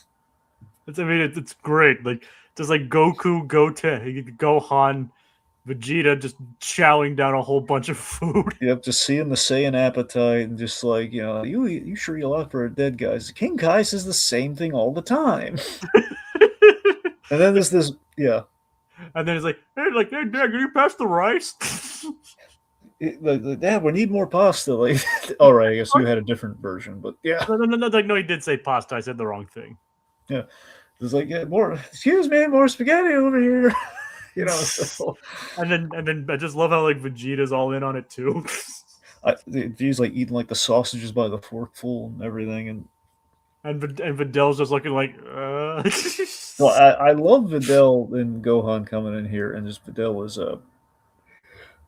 sorry. They bring up that they report in that of Trunks' victory, and we see Vegeta's just little smile there. That's a heartwarming little moment. They're like, oh, Vegeta's proud. He's not going to say it, but he's so proud. He's but, proud of his boy. He's proud of his boy. Yep. Just delightful. And again, the fact that it's like Jacob, it's like the last throwback to the classic tournament, man. It's like it's the tradition. There's always a big eating scene at the World Martial Arts tournaments, and that's our big eating scene. And it's usually before something hits the fan too. Yes, so I just love that we got it in there, and then and everything else happens. And then, like Piccolo's just sitting there. Videl's just kind of like, I don't know if she's disgusted, but definitely shocked, to be honest. Android 18 is like by Piccolo, the two people that probably don't eat or don't eat a lot, based on like 18. I think 18 can eat, but I don't think she does a lot. And Krillin's just just eating regularly. Yep. But he's used to that by now. Oh yeah. I mean, Krillin can put it away too when he was a kid, when he was hungry. But he was just hungry though. It wasn't really like a Saiyan appetite thing. Yep. And back then, for Goku, for all I know, it just was a regular just kid appetite. I don't know. Goku could eat a lot though. It wasn't anyway. I know, but back then we didn't know he was a Saiyan. Yeah. Well, still though, I think the principle is that you eat a lot to regain energy in Dragon Ball. It's kind of the main reason for the eating. But Saiyans, it's kind of how they metabolize the energy in mass. So. And basically, that's the whole point of the Senzu Bean too. Yeah. Basically, it's like a 10 days meal worth of energy or something. Yeah. So basically, as we mentioned in previous streams, Toriyama's logic is like, you heal by eating. Pretty much, yeah. That is the logic, and that's what the game logic is too with Kakarot. So it fits perfectly well with Toriyama's internal logic, I guess. All right, so here's the thing, Jacob. So all is well with the tournament for me until Supreme Kai and Kabit. I love these characters, but unfortunately, they bring doom for one of my favorite things one of my favorite elements of all of Dragon Ball.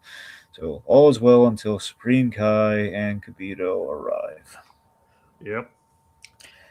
They just derail the classic plot line, man. I know it's Toriyama. So in Toriyama's defense, I really think he was smart enough to be aware that okay, I can't top 3 tournaments that I've done. I've done like the 3 best tournaments ever. The third one possibly being the best. If they, assuming they've gotten progressively better, I think the argument is 21st and 23rd is the best. But the point being, you have 3 really good tournaments.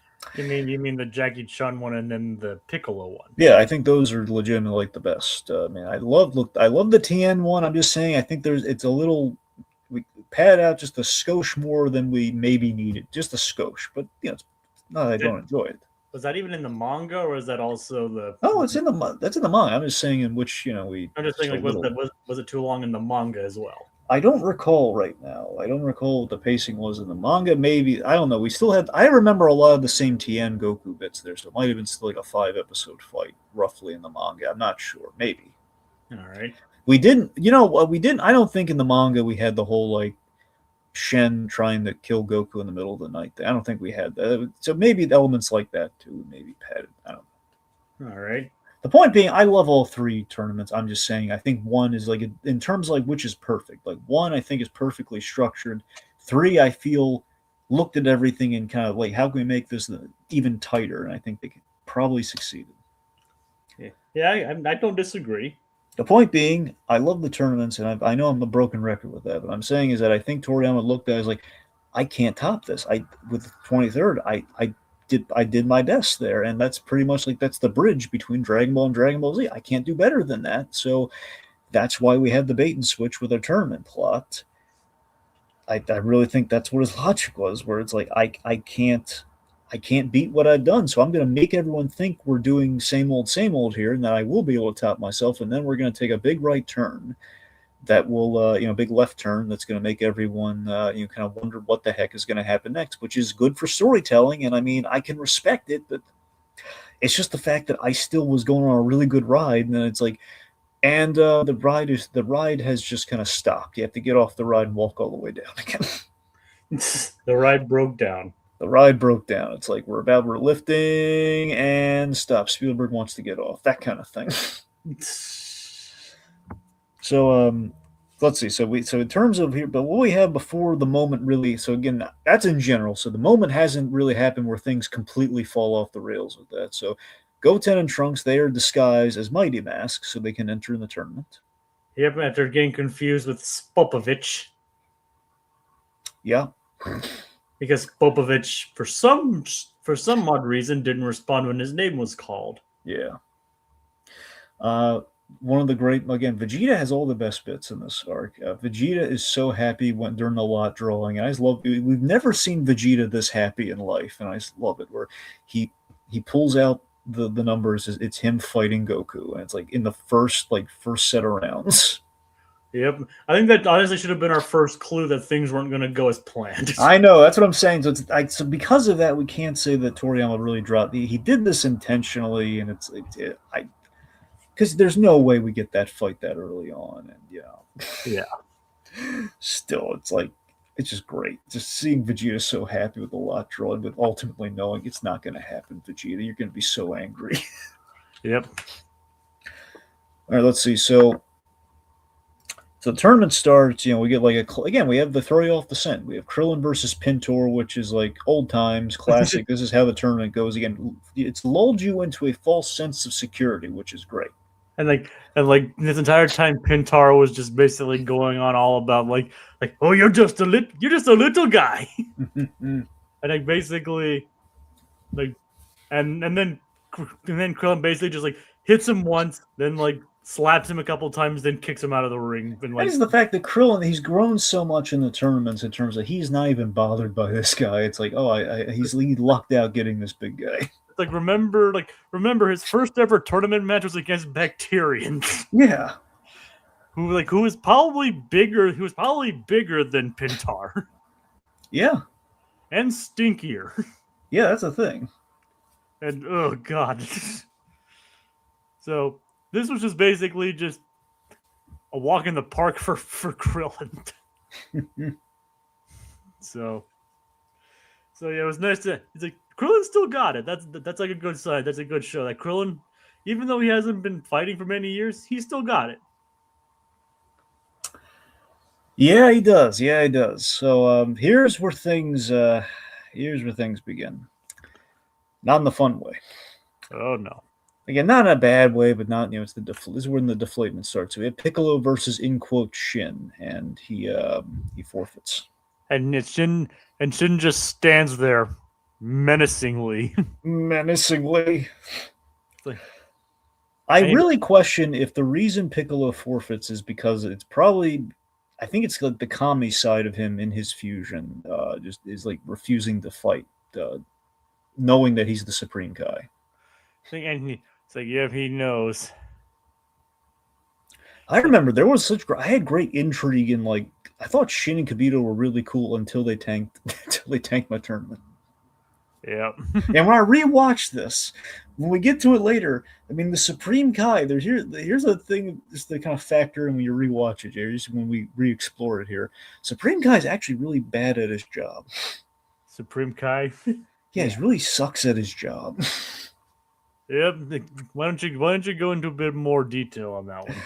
So but we'll get there when we get to the Majin stuff. That's when it really, when it really when we leave the tournament, but which we'll do in a few minutes. But just when he that's when we see just how bad at his job he is. But still, so Shin is like he's And suggesting like we fight, and and when we get to Super, it's like we feel that he's even worse at his job. yeah, because he yeah, because he can't even control his universe's god of destruction. exactly. He's just that's the thing. I never, Jacob. I swear to you, until I went back to do what we're doing for this, I didn't realize just how bad at his job he was. It was really shocking. Oh my god, he was.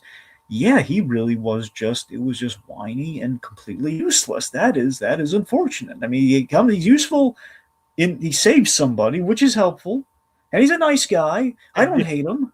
but then he has everybody else fight for him. Yeah, I mean, look, I don't hate the guy.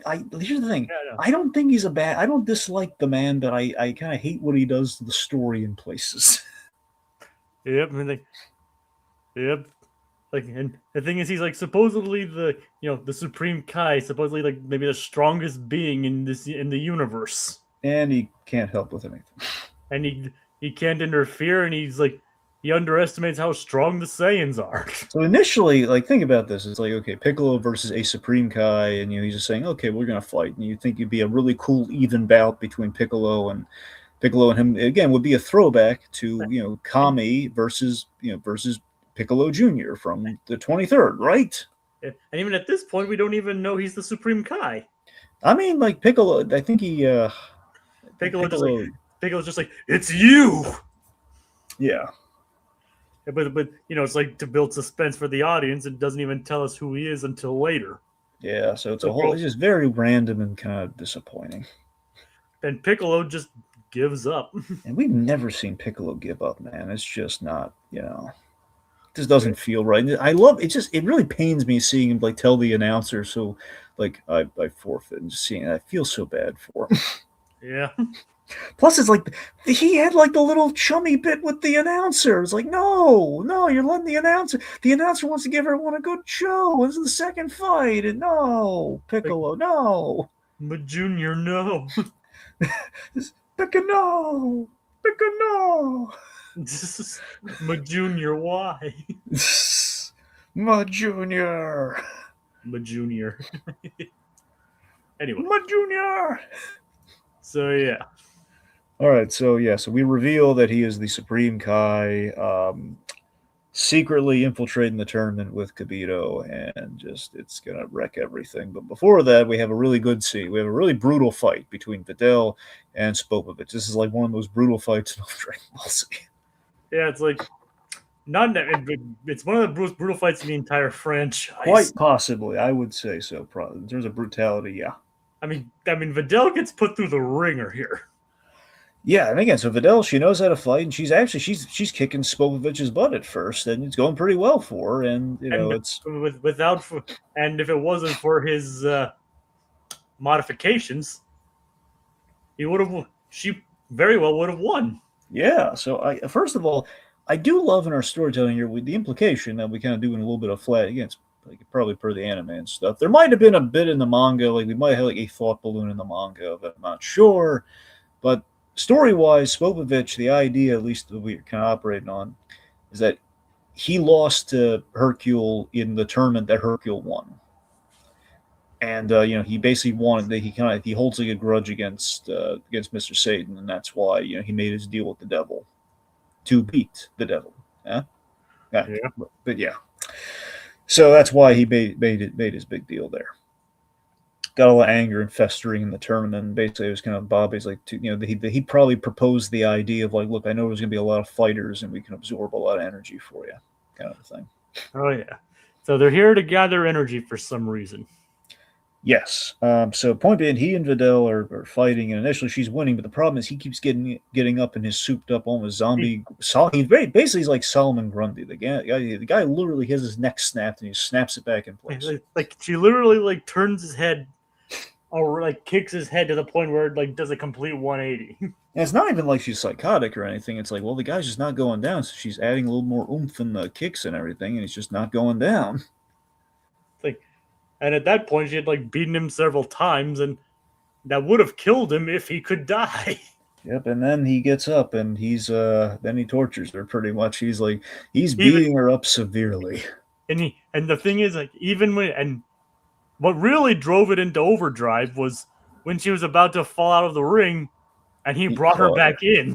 That to me is one of the scariest tournament moments ever. Where, oh my god, he grabbed her before she fell out. And then I'm like, dude, and like I was like basically to the announcer, like, dude, she's clearly lost. Just call the match already. Exactly. I'm yelling at the announcer, buddy. I love you. Please, for the love of all things holy. But again, he's begging. To be fair, the announcer is begging her to withdraw.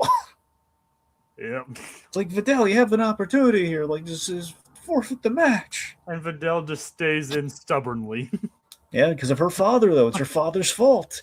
And Hercule's such a jerk in the moment. He's not even like, there's no way Videl's losing. But once he realizes what actually happened, he's like, you can tell he really blames himself for it. Yeah, and that's, again, you see he's a loving father. He's just an arrogant moron sometimes. But, he's... Like once he realizes that Videl actually did get hurt, he's like, oh my, who did this to my baby girl? Basically, Hercules, if Vegeta could not fight. Yep. And he does swear, like, basically he swears in all seriousness and not just in his usual bluster when he saw that, like, I'm gonna tear him limb from limb. Yeah, and he would try at least. It's like to his knowledge, Spopovich is human, so I think he actually would, he would do it, and he would actually try. That's not bluster. That's actual, like, fatherly. I'm gonna tear him apart. It's like because for all the other stuff that was just pure, like, showmanship and bluster. Yeah. But Spopovich almost killed his daughter. Yeah. At that point, he'd be out for blood. Oh yeah. So with the tension, I think that it might be coincidental if you believe in, like, there are no accidents. I really like to think. So on the sidelines, Gohan is getting more and more upset. And he pretty much blows his cover as the Great Saiyaman. Like, I don't know if it's a manga, it's more of like an anime thing where they'll, like, everyone in the crowd, like, like Sharpner and Teresa, they find out, oh, it's Gohan. So they can see the hair now. It's like, well, it's clearly him. Yep. The point being, Gohan's getting more and more incensed, and Goku's trying to calm him down because he knows, like, Gohan unlocks his power via his emotions. So he's like, hey, keep it tight. And, Gohan's just getting more and more upset. But Videl spoke to me, the brutal bit was like, Videl is about to get her head crushed by Spopovich. Like, he's just like, like stepping on the head a little bit. She's like crying out in pain. On some level, Gohan is having some PTSD about Cell killing Android 16. Most likely. Little bit. I'm saying, of all the things you could do to really just rile up Gohan, it's like threatening to crush somebody's head. Oh yeah. So the point is, like, Gohan, he swears revenge, and he's. I just love seeing him care. And this is where if she already liked him, I think this is where she really fell in love with him. Gohan was there for her, and he carried her to the sick bay, and he was by her side, and he was promising to, he kicked the ever-loving crap out of Spopovich. Yeah. And an angry Gohan is not something to trifle with. Even with a souped up Spopovich. Yeah. So between that and also, like, I love the announcer helping Gohan buy time to get medicine, get the sensu bean for Videl, which is really nice. And Goku heads to Korin Tower to get the sensu bean, but Admittedly, it does. I don't think Goku should have been eating at the Corn Tower. It was a bit of a Yeah, was I mean, that part is definitely filler. I know that part was. I looked at the wiki. That part was not in the manga. Him staying behind to eat.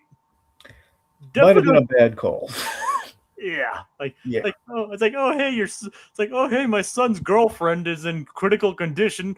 In his defense, okay, in his defense, we know Vidal's stable before the sensu bean, and I know, Goku knows the sensu bean's going to work like a charm, and it works instantly. So I mean, he knows she's going to be fine. I know, but still, It looks bad. It looks bad. I get it. I know, but it's just like he could have teleported back with the beans and then gone back to eat. Look, I can't. Unfortunately, Jacob, we can't pick and choose the fillers sometimes. But Believe me, if I could, I would. it's like he had to be reminded that Videl was in pain. Yeah, that was bad. Yeah, I wish it was like a quicker gag if he's just quickly scarfing down foods. Is like, okay, I gotta go. but no, he's just like he straight up forgot. Yep. Which, like I said, not the best look for Goku. No. So, let's see. Anyway, so I love the whole Gohan Hercule interaction. He realized we established that Hercule's very no, like any father, he's overprotective, like no boys. And he's initially he thinks, "Thanks for bringing her, son. I'll get you an autograph or something." Where he's just like thinking he's like a fanboy or something. Then he's like, "Wait a minute, oh Videl, don't tell me." Oh, it's like he's not your boyfriend, is he? Well, that's impossible. Yep, and just again, you can see though she's like so love at this point she's head over heels in love Lorne for Gohan, and it's like the fact when the boy is trying to give her a bean, he's Don't give her that strange bean. like the doctor is like saying, "Well, no, it's like that. I didn't approve that," and it's just like, and just like if Gohan says it's okay, and he knows like any father, like, oh god, she's got goo goo eyes. Oh, what am I gonna do? Oh, where did I go wrong? Uh, but then And, she eats the bean and she's perfectly fine. I know better. It's like, yeah. Like, but obviously, Mr. Satan is ecstatic that his daughter's okay. Yeah. It's like we're gonna say it again. For all of his bluster, for how much of a blowhard he is, he loves his little girl. That's true. So then, after that, this is where we ruin the World Martial Arts Tournament. Then where everyone decides to leave. Yeah, okay, so Gohan is so he's in the ring with Kibito. So basically, as far as Gohan's concerned, okay, I'm gonna burn through this so I can fight Spopovich as soon as possible. He wants to get revenge on Spopovich for almost killing Videl. Yes. So and so he basically fights Kibito and doesn't really go well for Gohan. yeah, he's about to fight Kibito, and then basically it's more conversational where we learn that Supreme Kai's genius plan was I'm gonna use Gohan as live bait, which is a stupid plan, but for ultimately what happens is very stupid. Like, hey, I'm gonna give them the energy so they can, they can again because Supreme Kai, like a moron, he didn't even check on the people of Earth to see like how strong are the people. Maybe here's an idea. Maybe I should ask King Kai what's going on because he's interacted even recently. Okay, to be fair, Toriyama didn't know about the filler, but still, maybe I should ask a Kai of some kind who has had interactions with people from Earth. What's the temperature down there? Yep. Do they have a chance against this threat? It's like so he basically he tells Gohan to stay on the ring so Spopovich and Yamu steal his power. He basically, Kibito, per the instructions of Supreme Kai, wants him to turn Super Saiyan. And and like you said, that's the last thing Gohan wants because he doesn't want to like show his power and like for the privacy of his family. And then, but there's this really epic moment before everything goes off a cliff. Like Piccolo gives him the nod. I love that it's no words or anything, which I think the manga might have had like a thought balloon or something. But I just love that it's like Piccolo just giving him a nod, like do it. Yeah. Then he does. He goes Super Saiyan, and possibly even Super Saiyan 2, frankly. But he Go Super Saiyan, then the Spoofich and Yamu, they burst in the ring, they impale him with the energy uh, hypodermic, and they basically take out all of his Super Saiyan energy, and they run off, and it's so basically because of this, a whole new plot line starts that hijacks the World Martial Arts Tournament. I'm still upset about it. Yep. I get it for look the as far as a main story goes, it gets us to really cool things, but by the same token, though, it took away from my baby. My baby. My baby. So that's everyone leaves to help the Supreme Kai. Also, this whole thing renders the identity plot kind of pointless with the whole Gohan turn Super Saiyan and everything. But so everyone leaves to help the Supreme Kai do his thing, and And this is where you find out, like, well, this guy's bad at his job. yeah. So they all leave, and we have a nice little bit where 18 really loves Krillin, where Krillin goes off. Admittedly, I feel really bad because Krillin had no reason to be there aside from just he's going to collect the boys at the end of the street. The only reason he's there, but it just feels like like Krillin, he's just gonna. The moment he shows up, he wants to go home. So Krillin, why did you leave? Admittedly, as much as I love Krillin, it's a point. Krillin has such a defeatist attitude in late Dragon Ball, where it's like, okay, Krillin, I know you're outclassed, but why do you want to? I know you. Basically, Krillin's there for moral support, and we love him for it. But it's like, Krillin, you were doing other things, man. Yep. You could have beaten Hercule. Come on. Yeah, but he wanted to help. He did. God bless him. We love the little guy. And 18 remained behind, and she definitely can beat Hercule. I still love that, as 18 was just like, she's still like, hey, Krillin, don't get killed. She loves him. It's like she was like on his case almost this entire time. Like or making jabs or whatever about him. Yeah. But when he's about to go off, she's like, be safe, okay? She loves him. She loves that guy. So on the fly up, we do a lot.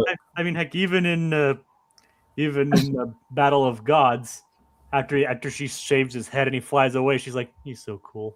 Yeah, which is just so adorable. Like she's this stoic android woman, and she just loves Krillin to pieces.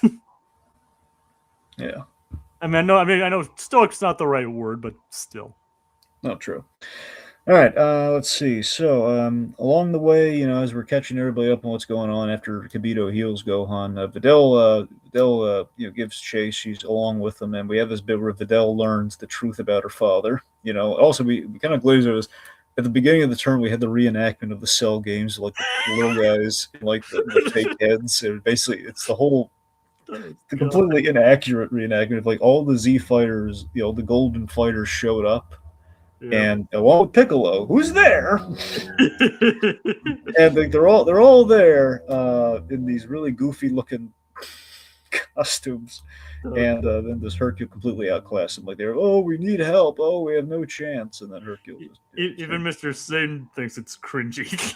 Well, it's cringy, but also he didn't approve this, and he was afraid. Like there was like a tease of like actual footage that might have surfaced from the actual Cell games, and he was worried like, oh no. Yeah. Yep. Yeah. So, fortunately, it's like it's a blessing and a curse. Yeah, they made a lot of money from it. Yep. Okay, so the point being, Videl has learned the truth, and you were the little boy that defeated Cell, weren't you? And she's very impressed. She's very proud, and she kind of like understands, proud of her boyfriend. Yes, Jacob, she is. Sorry. But it's really cute though. It's like she's flying, but she can't keep up. So you should go back, Videl. And yeah, you better come back, Gohan. We're gonna, she wants to date him. Yep. It's like she's serious about him. Yeah, it's adorable. I love those two crazy kids together. Oh yeah, those two crazy kids, the daughter of Mr. Satan and the daughter of Goku. Yep. And the son of Goku. Well. Yeah, I messed up. Okay. All right, let's see. So Krillin's just there for moral support, and also has a really funny joke with Piccolo there. So we learn the whole like you can Deborah, you can not Babidi's magic can get into the hearts of into the evil in the hearts of people or hearts of man. And he says, "Oh, Piccolo's got a Piccolo's got a problem. He used to be evil. Like now's not the time, Krillin." I mean, there's an easier target right there. True, but he's just remembering the whole Piccolo's thing. Yep. I mean, technically Piccolo, technically in the pen, well, technically Piccolo, well, King Piccolo did actually kill him. Yeah, Well, and I guess one of his spawn did, but that's the thing. So I mean, anyone has the right to make that observation. it's Krillin. Yeah. Even though now he's like literally been a good guy for over 7 years. True. All right, so we have exposition during the flight. Long story short, we learn about so there was this evil wizard, weird kind of almost kind of lizard-looking wizard named Babidi, who unleashed Majin Buu. The Supreme Kai killed him, but he sired a child. He had Babidi, and Babidi. So basically, he killed Babidi and sealed Majin Buu away in this like egg that was buried deep within the earth. And Majin. So the MO basically is use energy you have to use a large, like a huge amount of energy to awaken and unseal Majin Buu. And in some versions or some stories like Babidi is either listed as the son or he's or a clone or something along those lines. I'm pretty sure the way mainline I think we go with it like the the Tanami and just like the main Funimation dub is I think it's his son. But I think in the original he's meant to be like his clone or something like that. Okay. I watched the dub. He's called the son, so I'll just go with that. That's the thing. So basically, this is Babidi is the son of Babidi, and he's basically unlocking his father's monstrosity. Majin Buu. Majin Buu. So he is also that's like so. So yes, Babidi, Babidi, Buu. Babidi Babidi Booyah. Yep. Okay, so the way Babidi works here is again he's basically has a bunch of flunkies that he's put the Majin seal on these flunkies to basically boost their power and basically makes them his servants. He's given them like a power boost, but also corrupt. He's harnessed the evil in their hearts into giving them more power and also being subservient to his whims. So it's the classic Toriyama little guy calling the shots kind of evil. Like evil people are usually little. Basically, Toriyama hates short people. That's ultimately the big. I'm kidding. He does. He has a whole thing about short and tall. Though, so they have the great pairing of like the very short Babidi and the very tall Deborah. Yep, basically short and tall. Basically, like short, like a combination of short and tall people. Agreed. I mean, think about it. Think about Goku and Bulma, technically. Yeah, that's the thing. So he's always been that diet. I mean, just it's not all evil, but yeah, traditionally it's like a short, tall pairing with yeah. I mean, it's not like again, not always evil. Like is in regards to like obviously there was like Pilaf and his henchmen, even though Shu really wasn't that tall. Mm-hmm. But Mai was. Yeah. And then obviously we have Goku and Vegeta. I think we get it. Goku and Bulma. Yeah. Yeah. Okay, so we have Deborah. So Deborah is kind of the lead henchman here. He is the king of demons. Now, this guy, first of all, Deborah, very cool. In general, very cool. He has a really great design. Also, he is a very popular action figure. Seriously, his action figure actually goes for a lot. And apparently his name is a play on Abracadabra. Yeah, so most of them have magic. Yakon's like the exception, but all of them have like magic puns in the name. Yep. Yeah. And I think Spopovich is like a kind of Russian dish or something. Okay, Spopovich was kind of they were an exception to the thing, but yeah. Yeah. Let's see. Still, it's like food. I mean, I don't know if it's food or just a regular name. Okay. Well, remember, he's just more of like an average Joe who then got turned into he's a human guy, so he doesn't really count. Yes. In terms of like the whole magical themed of like all of Bobby's other guys. Yeah, fair enough. His expert fighters. So, point being, Babidi is like this small, cruel little guy. He's got Deborah, who's like king of demons, who was very popular and popular yet shortchanged. And I think it's because it was almost like the Boba Fett effect, where it's like people wanted to know more about Deborah, but we never really did much with him. However, later years, from what I understand, Daimyo, they made a meal out of like Deborah, and like they saw like we go to where Deborah came from in Daimyo, so All right. like we go to the demon world and we kind of So the point being, Deborah had kind of state power is my kind of main point I here, and there I was. mean, he is a cool design. Don't get me wrong. I have a funny story about Deborah, but that'll come when we get to the last chapter of our saga. All right, you'll have to remember it then. Now I remember it because it's very memorable. It's a fillery bit that's really funny. Okay. So, anyway, so Deborah, we see. I forgot. I remember as a kid there was a lot of buildup with Deborah, and because he was by his Babidi's side, and he looked cool, and that was the thing for me as a kid. Is like, okay, he's the other pink guy. So I always thought there's a link between him and Majin Buu, and ultimately there kind of is with what happens to him, but beyond that, not much. Not like thematically, not anything else. Yeah. So Deborah instantly kills Kibito. He has this. He has all these cool demon moves, which are a really great throwback to like the King Piccolo stuff. Where he can like spit. His spit turns people into statues, and you have to kill Deborah in order to free them. And Deborah is very hard to kill. Yeah, And he manages to get both Krillin and Piccolo.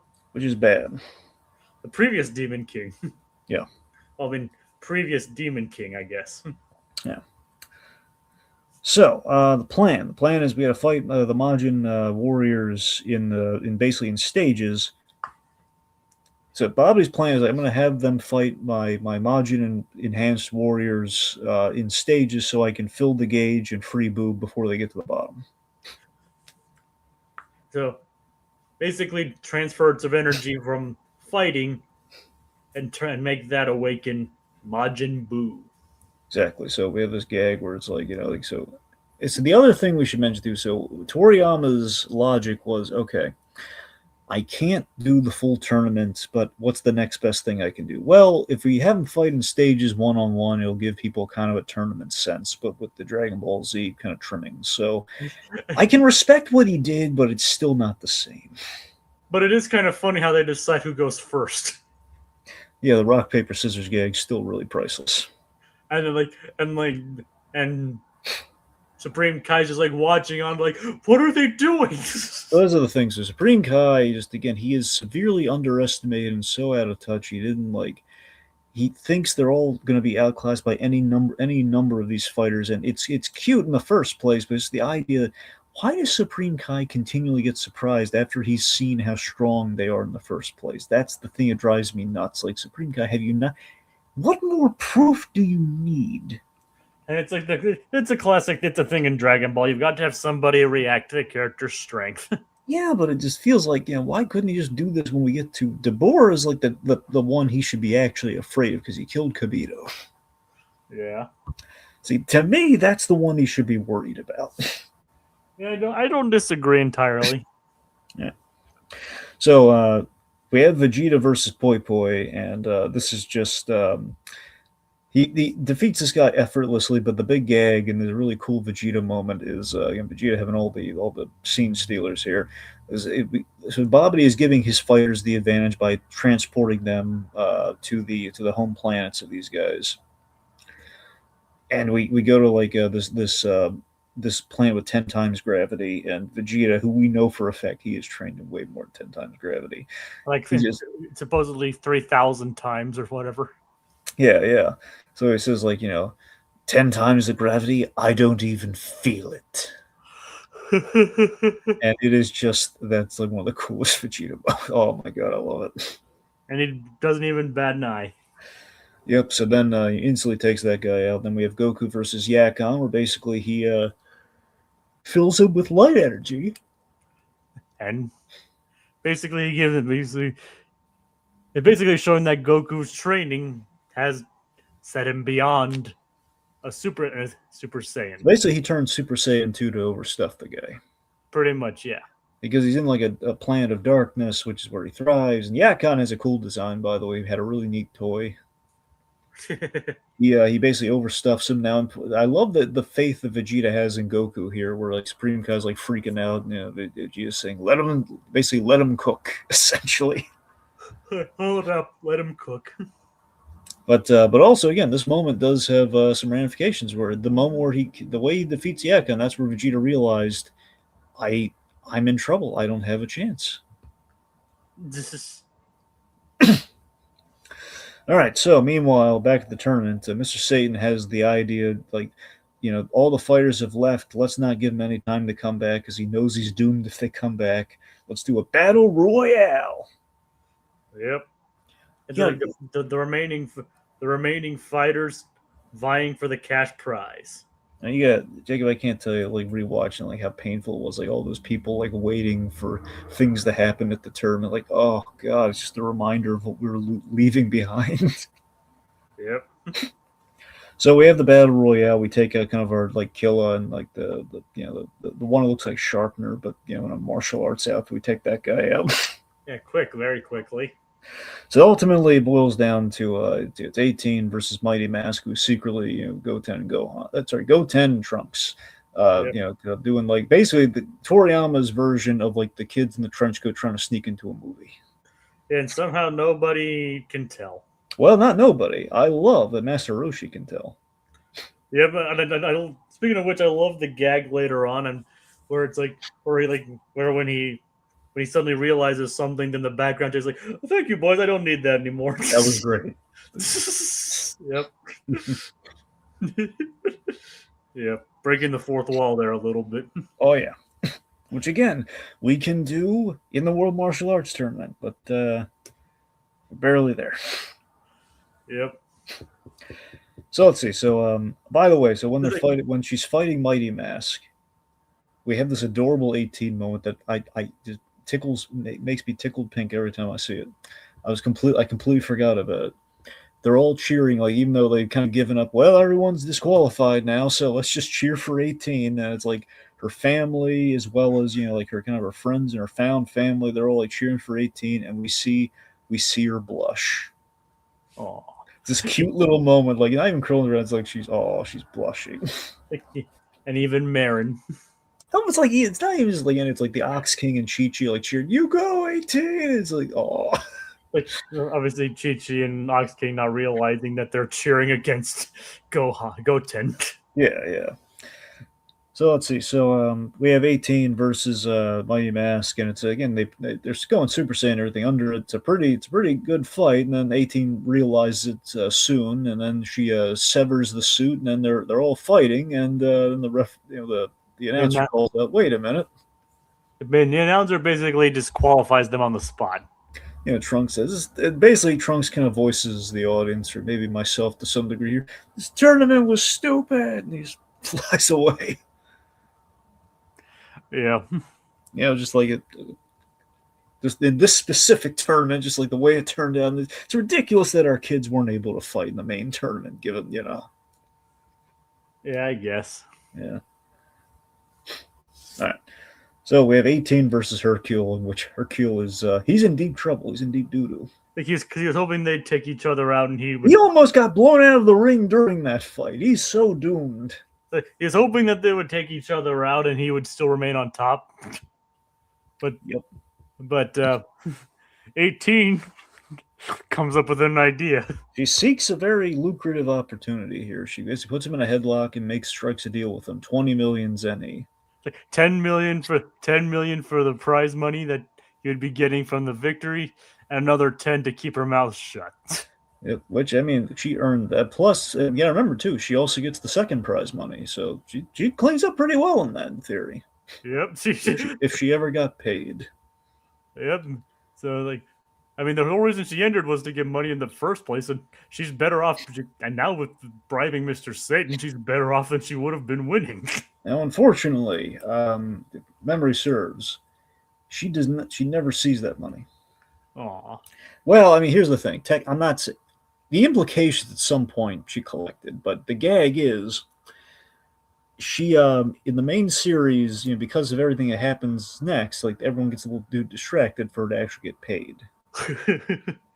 and ultimately, I think Mr. Satan does end up like funding their future adventures and things like that. That's the thing. So ultimately, like she gets her money. I forget how, but the gag is here's the funny thing.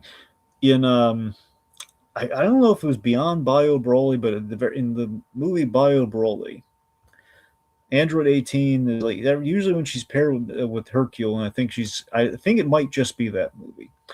In that movie, it's the whole gag of like she's on his case to collect the money that she owes him from the tournament. So it's like they do kind of follow it up. It's like a running gag, like she's over his shoulder and terrifying him, like demanding her money that she never got. So the implication, if you obviously all those movies are kind of out of canon or however you want to look at it, but it's the idea. Except certain aspects of Dead Zone. Except the majority of Dead Zone. Majority of Dead Zone happened.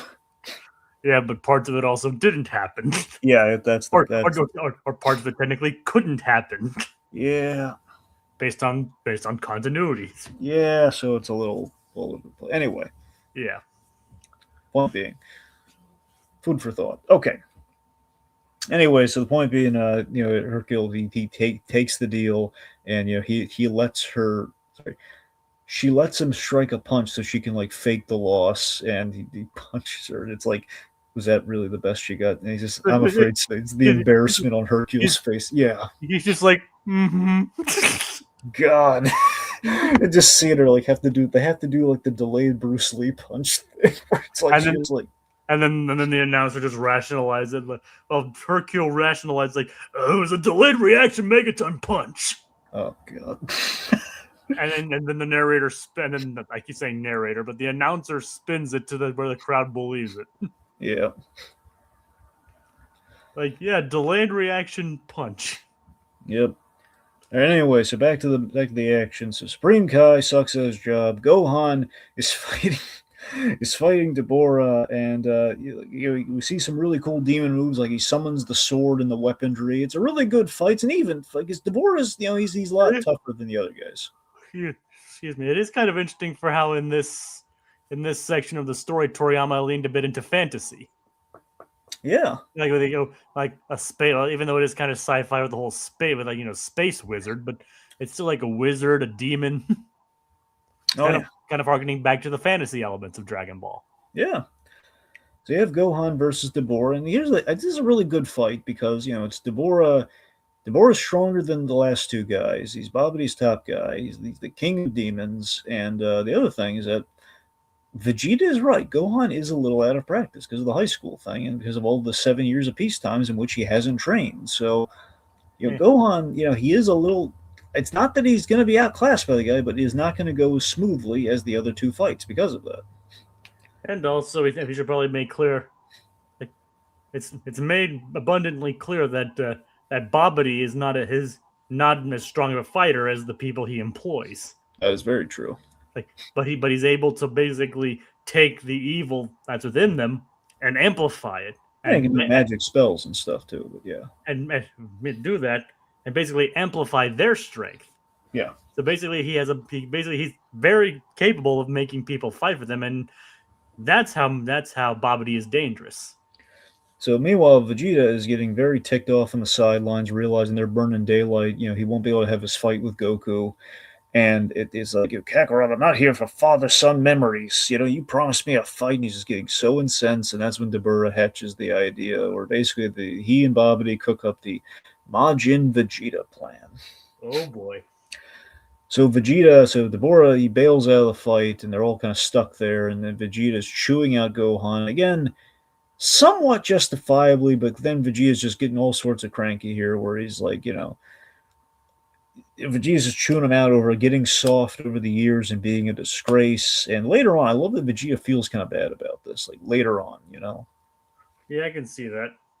Where he's chewing him out, and now he's just ticked off at everyone for doing this, and like all the time they've wasted. And, he could have like blown through all these guys single handedly.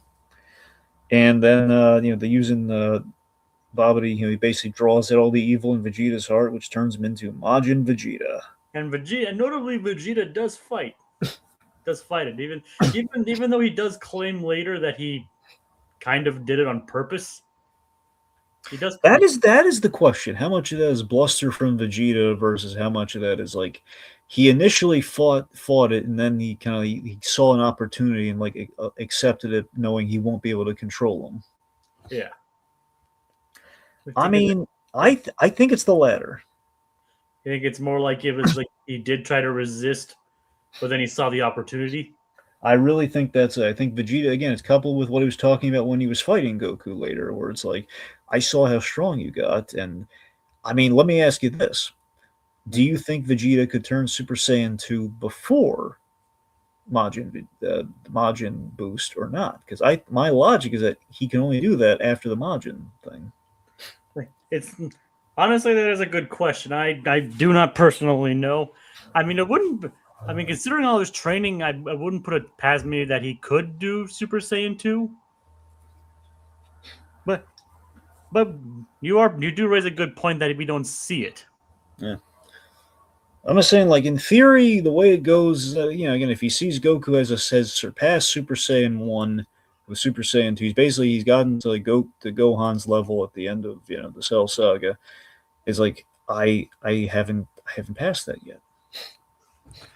And so when he feels the power, basically he's feeling the power that he's getting from being infected by Babidi, Yeah.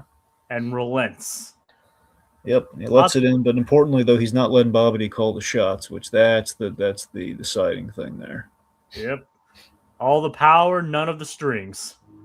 Yep. So basically, Babidi, takes him to the World Martial Arts Tournament. So they're all there back at the tournament, and everyone's like, the show's over. But now I love this. Hercule and the announcers like reaction to what's going on here, and like Vegeta is in no mood for their foolishness. He is there to fight Goku, and that is it. Like basically the long-awaited fight against Goku, the long-awaited rematch between Goku and Vegeta begins. Oh yeah, and it's Goku's saying like this isn't right. He's manipulating you, and Goku's trying to like plead with him. This is not the way to do this. And Vegeta's just not having it. They basically just saying like talking about like everything you do, you've surpassed me. Like if I have one thing, it's my pride. Yep, and just to get him to fight. So this is the thing. So Vegeta, he horrifically just does his massacre where he holds his hand out to the crowd and he's like energy blast. Like, well, first off, he blasts Goku, which then he can only deflect for so long, and it hits the crowd behind him. And then the cruel thing that Vegeta does, like to force Goku to accept the fight, he just randomly blasts into the crowd, like threatening to do it more, just like he's giving into the evil. Yep.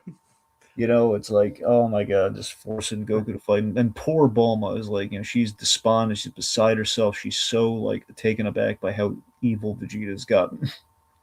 Yeah, again. Yeah.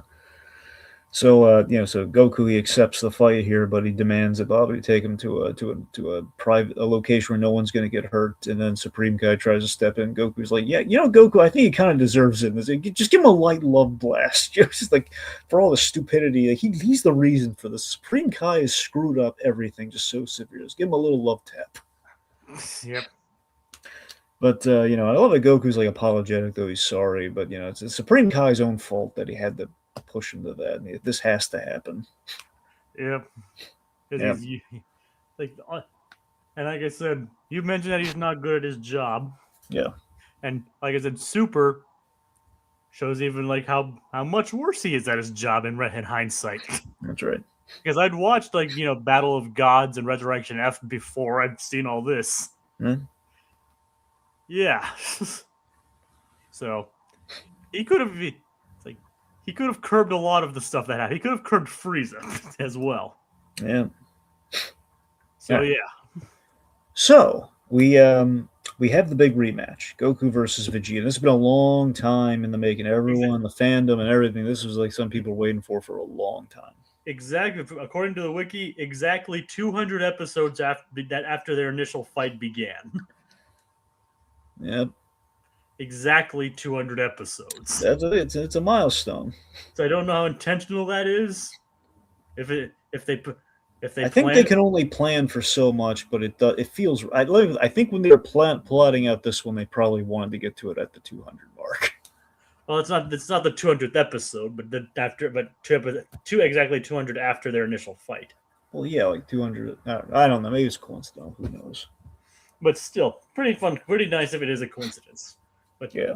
And the fight is brutal. It is. I mean, debatably, I don't think it tops the original, but it's great. I mean, the original one was definitely more visceral.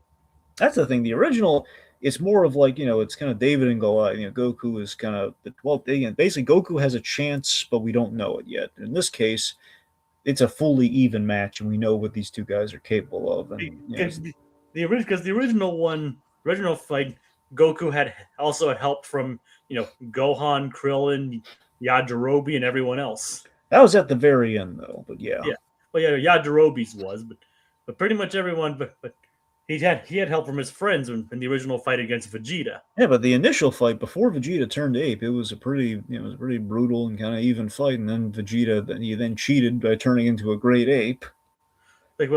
And summoning a fake moon, basically. Yeah, he became, that became brutal from there. The way he was like squishing Goku, and then that's what I said. That one had a lot of variety. This one is pretty direct, but it's also pretty brutal in the same respect, though. Or they're like they have like the double face punch and everything, and I love the bit where like Vegeta pins Goku to like a mountainside with the energy rings, and he's just beating him up to humiliate him the way he humiliated him with all his past defeats and surpassing him and saving him and everything. All the resentment just comes out in dialogue during the fight. And then Goku uses the energy blast to blast away the rocks to break free. Yeah. Basically, they're using all the techniques they've accrued throughout the entire series, and they're going out in all-out brawl. Oh yeah.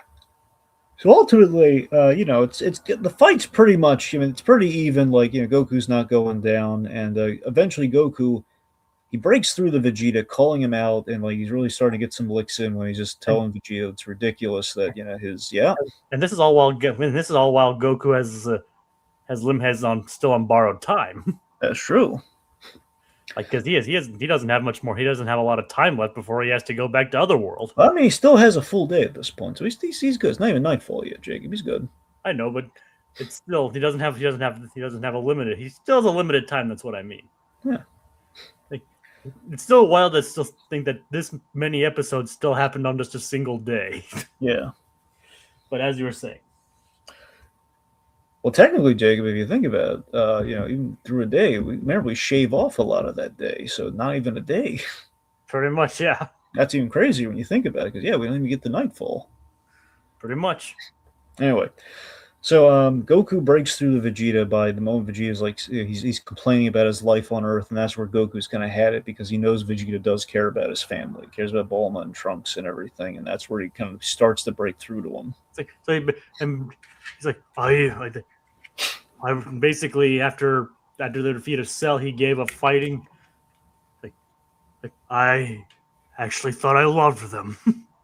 And that's where Goku he can't stand. That's where he really just he lets him have that. You do love them, you idiot. That's where your pride is. It's for your family. Like his pride is no longer just himself. And I do kind of like how he's like the reason why he broke free from Babidi's control. It's like and talking about how basically how the meaninglessness of it. Yeah. Like he's like, but like basically down to the last two of pure-blooded Saiyans of their race, and everything like that. You want to talk to me about meaningless? Yeah. Chris Sabat really sells it here. He does. Again, some really good Sabat acting. Oh yeah. I mean, ultimately, I love that he's now like totally not Mark. I just give him all the credit here. I never really put the pieces together until he said it, but I just love the idea that ultimately it is Vegeta having a midlife crisis. He's having an existential crisis, which we set up in the Cell side. It really is ultimately it's kind of like it's a man who has family and everything, and kind of what is it? He's kind of at the halfway point looking back. It's the midlife crisis. Like, where do I go from here? And if I lose my opportunity to fight this guy, what do I have? But look what he's willing to give up, and he's throwing it all away just to live to sow his wild oats. Yep. That's kind of yeah. And it took Goku literally beating sense into him for him to understand that. And again, it's Goku wounded his pride right there, and it's not in an embarrassing way, but it's kind of like Vegeta's kind of shame in himself there. Like he defamed his own pride. He tarnished his own pride. It's like Vegeta needed to hear that.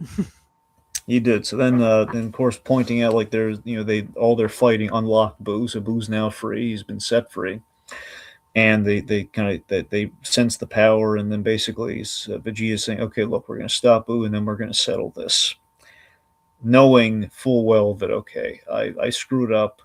I got to set this right. So he but, says, "Give but, me a but, sensu bean. Let's go stop him." but of course, he's not going to outright say that. Yeah. Well, no. Well, essentially, you're right. Not going to say that part, but yeah, he's essentially tells him, like, give me a sensu bean. Let's go take him out together, and then we'll settle He, this. he's not going to straight up say it was his fault. It was his fault. Yeah, yeah. So so basically taking the one advantage he has over Goku. Goku's very, very earnest, very naive, and just Goku basically he Knocks out Goku. knocks out Goku very hard in the back when he then takes a sensu bean, and he basically he goes off knowing that there's a good chance he might not be able to fight him again. Yep. And even it's kind of melancholy about it too. Yeah. All right. So meanwhile, it's a little build up here. So Goten and Trunks, they were on they ran into Videl and they learned about Majin, all the Majin Buu crisis, and they got excited about fighting a space wizard, or at least as Goten thinks of it, a lizard, which he's kind of half right. Yeah, and then Trunks tries to explain him what a wizard is, but he has no idea what it is either. Yeah. So he says it's like a lizard because it rhymes. Logic. So they go off. Videl returns and kind of loops everybody in. Yeah. Let's see. So, oh yeah, okay. So, Majin Buu, classic off the wall Toriyama design. Fat, pink, silly. He's a fat genie. Oh yeah. Yeah, And he talks like a baby, like me fight, like fight now. exactly. I was as a kid always looked like I didn't read on the genie thing. It always just read as like a big baby, like Baby Huey or something. I mean, he even has looks like he's wearing a diaper. Yeah, that's the thing. Like the diaper thing, it always looked like a diaper before it looked like it. Technically, he's wearing like genie pants, but I don't know. It's a very diaper kind of. Yeah. Yep. So it's like he's basically he's built out to be like this nonsense kind of villain. Like it's like kind of like almost like a cartoon, like a cartoon villain almost. Oh yeah. If it's like he's like big, bouncy, like he's basically an absurdist villain. Yeah. So and I love the reaction of everyone to this. Really thinking, is he undercooked? Like what happens? And they're like, "Are you sure this is him?" And they're seeing the look on Supreme Kai's face, and he's even Babidi's unsure. now we're gonna confirm this when we get to the last part. I want to say the true form of Majin Buu is the Kid Buu. I think I could be wrong. All right. We have a flashback, and the flashback will probably confirm it, but we don't really have that yet. Because I was wondering if we were going to get the flashback now to confirm, but I remember I think he's Kid Buu in this case. He ended up being fat because he was overstuffed with energy. I think that's maybe the logic, or because of the way in which he was hatched. I don't know. It's possible he was always fat. I don't know. Apparently, according to the wiki, like he is the original Kid Buu is the original pure form of Majin Buu. There we go. Okay, so I really think Supreme Kai, he's caught off guard as well, but he senses that that's the same energy. That's Boo.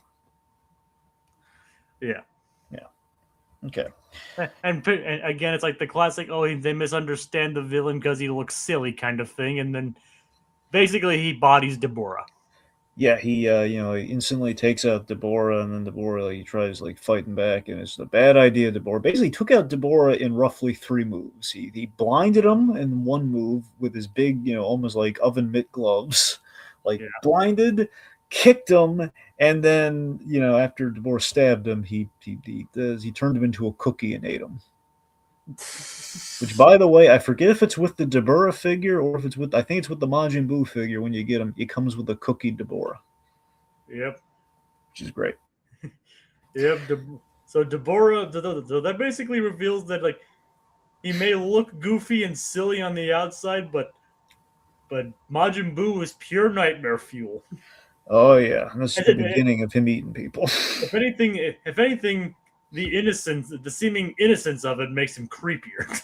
Yeah, There's like the childlike glee that he does it yeah, makes him that much scarier. oh yeah. So then also, I mean, so Gohan he puts up a fight with Majin Buu the best he can, but he ends up getting punched into space. At least almost punched into space.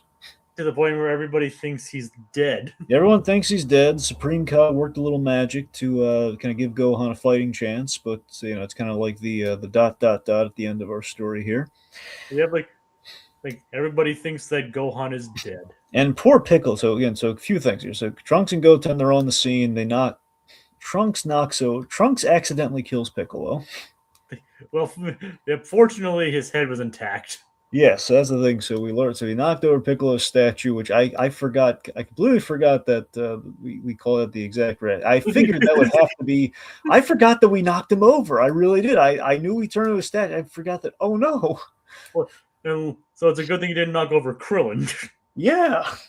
And he even said when he realizes the statues were people, he's like, "You don't want to go up there." That joke had me on the floor laughing. I forgot that. Oh my god! If you look, you see like Piccolo's like his ankle and his shoe, and it's like, oh my god, Like he killed Piccolo. he actually killed Piccolo, and it's You not even. bastards.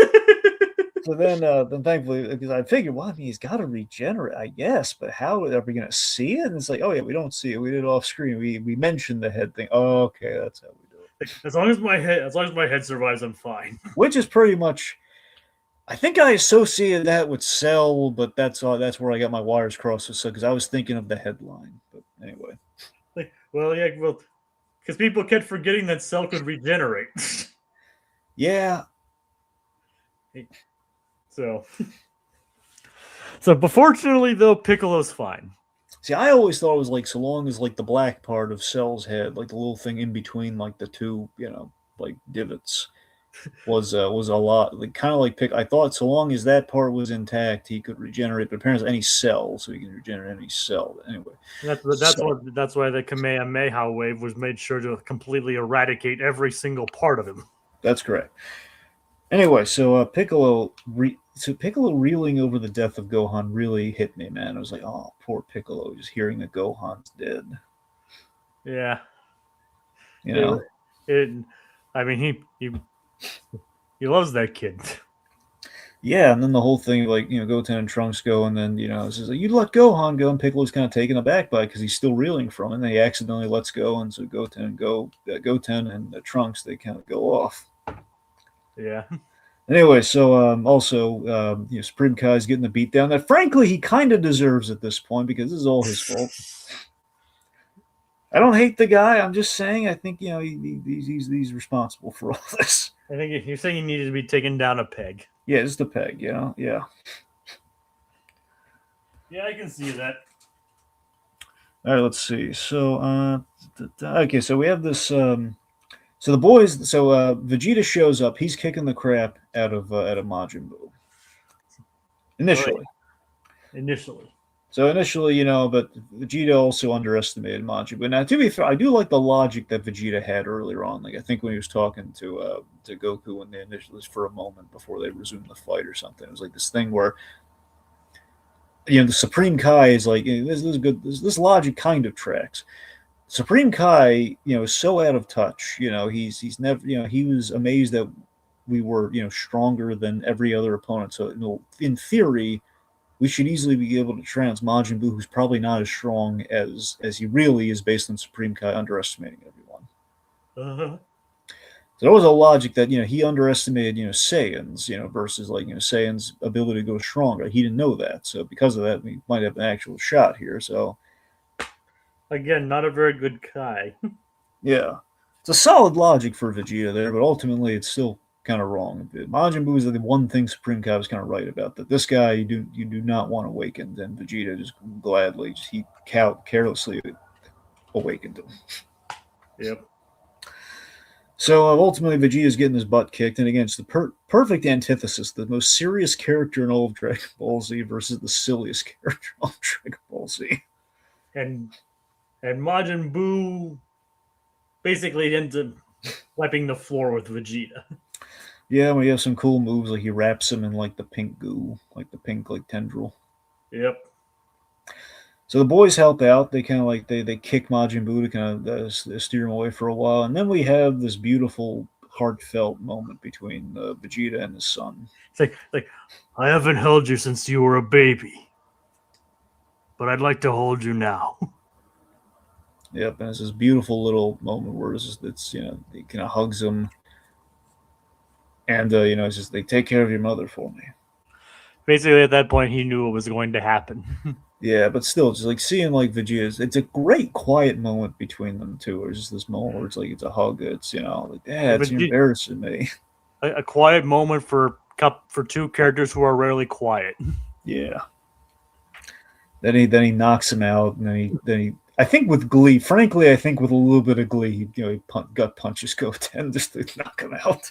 Yeah, he's like, "Why did you do that? Why did you do that? Why did you do that?" Like, bam! I thought he'd never shut up. God. You can tell you didn't like doing it to Trunks, though. No, he didn't like doing the Trunks, but it's like at least he looks like Kakarot. It's just like. Like I knocked out Kakarot and his son. But also, I love that on the way there, and I think this is how Piccolo learned it. Vegeta mentioned to Piccolo that Gohan's dead. And I think he said I'm sorry, Gohan. Like he's only said I'm sorry twice, and both times really Gohan. Cell Saga when he screwed up the big, he got Gohan's arm broken, and this moment when he got Gohan killed because he could have been nicer to him. Yeah, it's at that point he realized like he does still see Gohan as a fellow Saiyan, even if he is half Saiyan. Exactly. And still, he was a Saiyan that impressed him too. That's the thing. That too, yeah. Like again, the Vegeta, he was only hard on Gohan because he believed in him. I think that always came through. He wanted Gohan to be stronger. That's the thing, and just Gohan, and that's the thing. Ultimately, I think. Now, mind you, the moment we go to the Majin, the Majin stuff, the perspective shifts from Gohan to Goku in terms of who our protagonist is. Again, we've gone back to Goku, especially in which we've taken Gohan out for a bit, so definitely it's gone to Goku. Mm-hmm. But I really like that.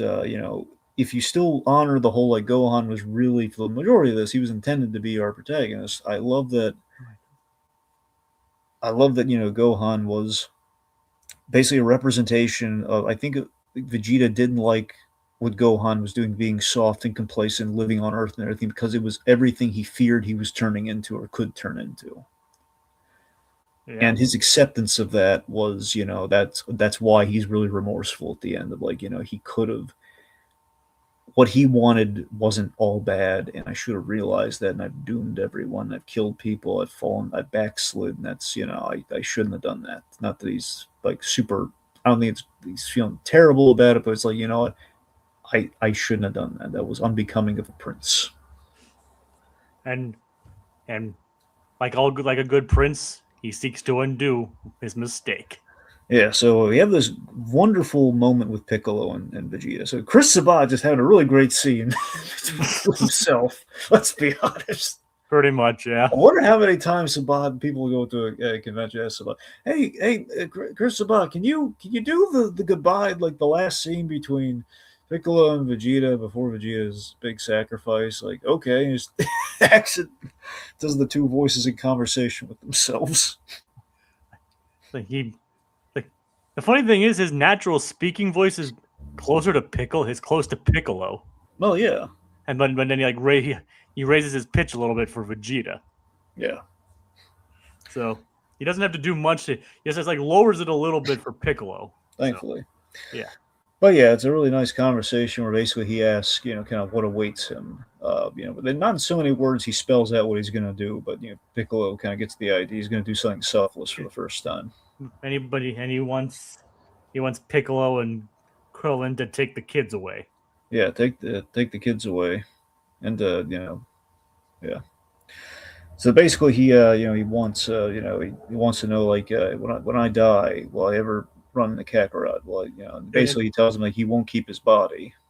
He's basically saying his entire life, Goku fought for others.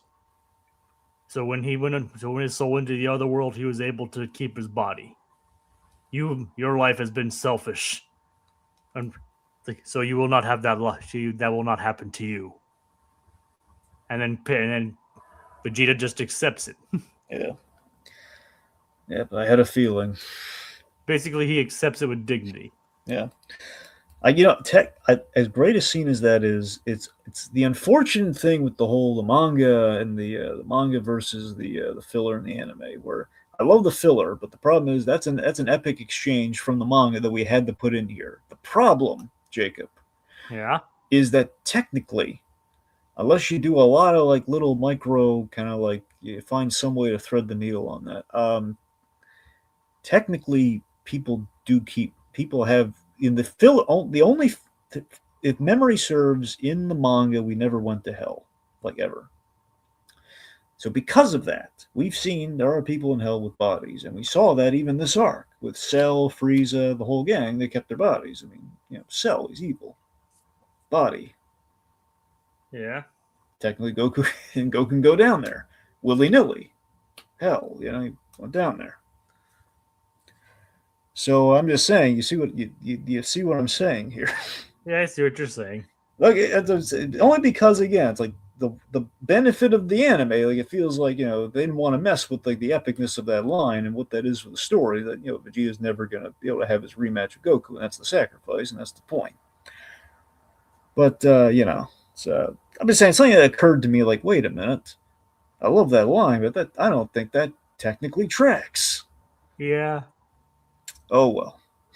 Oh well. I mean, you can make a. I would always like to make the argument that demons don't count, which is why we have the Gaz and Mez have with bodies. But more so, I want to say the other guys, like Cell was a temporary thing, but then again, Frieza would not have been so temporary. So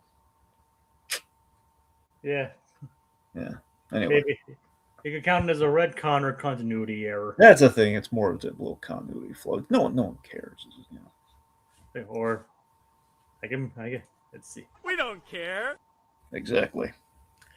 But in this case, it's not a funny. We don't care. Yeah, it's a somber. We don't care. But unfortunately, we don't have a somber. We don't care. We don't care. We don't care. All right. Okay, so we have the iconic Vegeta sacrifice here. So this is a biggie. Oh yeah, it's like basically he puts all of his energy into one massive explosion. Yep, a Saiyan. There's one thing a Saiyan always has. It's his pride. It's his pride, and he just basically unleashes all the energy in his body and goes supernova and blows himself up to eliminate every trace of Majin Buu. And of course with the line, Trunks, Bulma, even Kakarot. Hey, I do this for you. And yes, even for you, Kakarot. It's a big moment. He does like the epic, it's the big page from the manga. He looks to the side, very hero. Very hero. It's Vegeta's redemptive moment.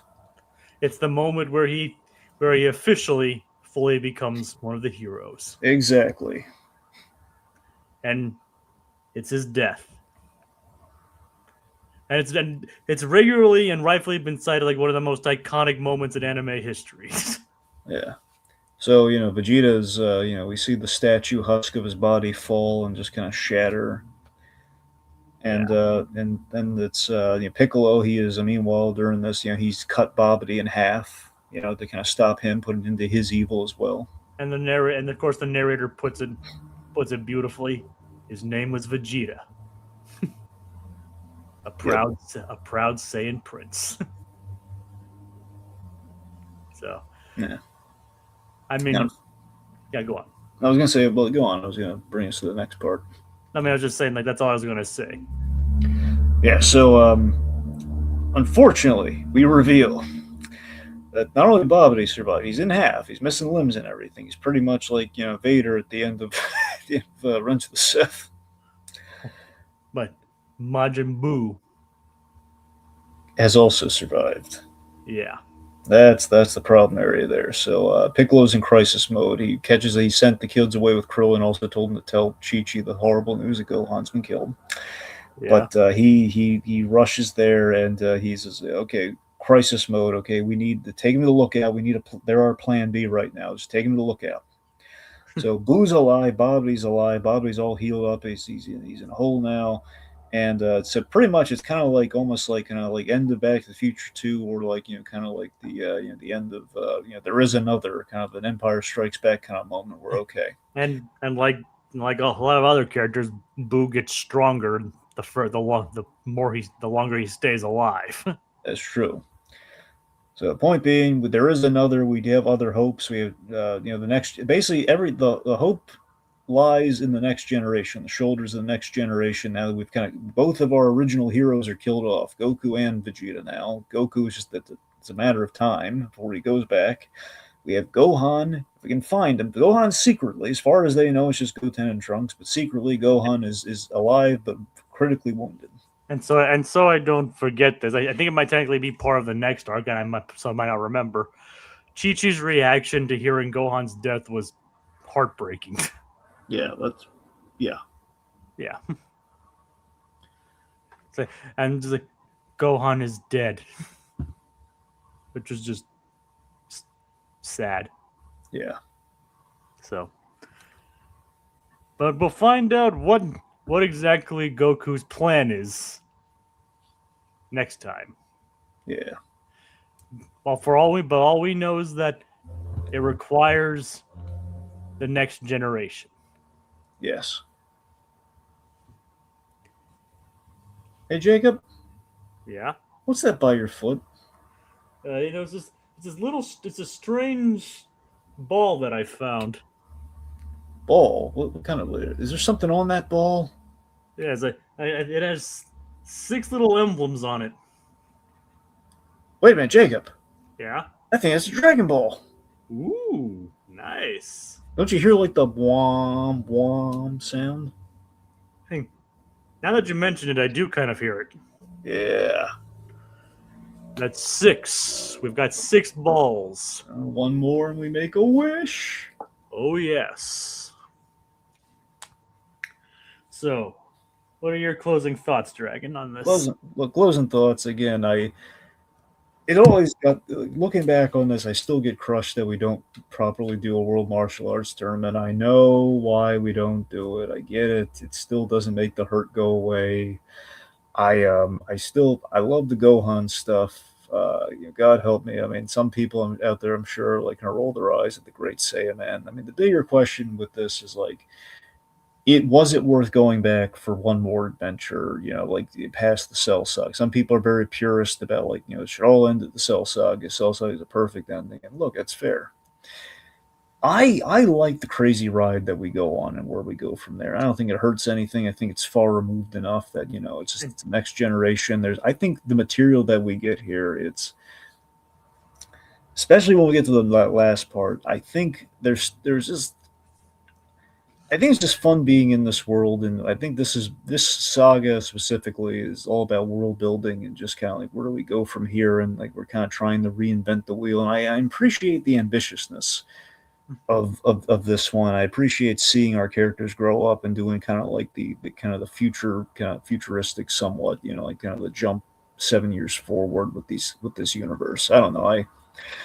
I liked it. I still like it. I still love the Gohan stuff. I like what I like about it, and I love the first half, I guess, or the beginnings of the World Martial Arts Tournament. And it's everything else is just more. It's a lot of this one's coded in a lot of nostalgia for me, folks. So even if there are elements I don't like, with the Supreme Kai just being really bad at his job and not really doing doing the tournament, I'm still gonna remember it fondly. It's a fun one. As far as I understand, the whole like ending at the Cell Saga, like an apocryphal thing, like I think he was like gonna just basically make it go as long as he could. Yeah.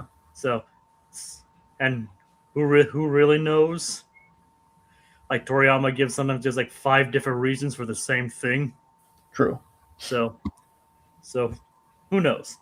Yeah. So I was so again. This is my first time experiencing this saga in full, even though I was familiar with majority of the elements and like like Videl, Mr. Satan, Vegeta, Sacrifice, Majin Buu, all that.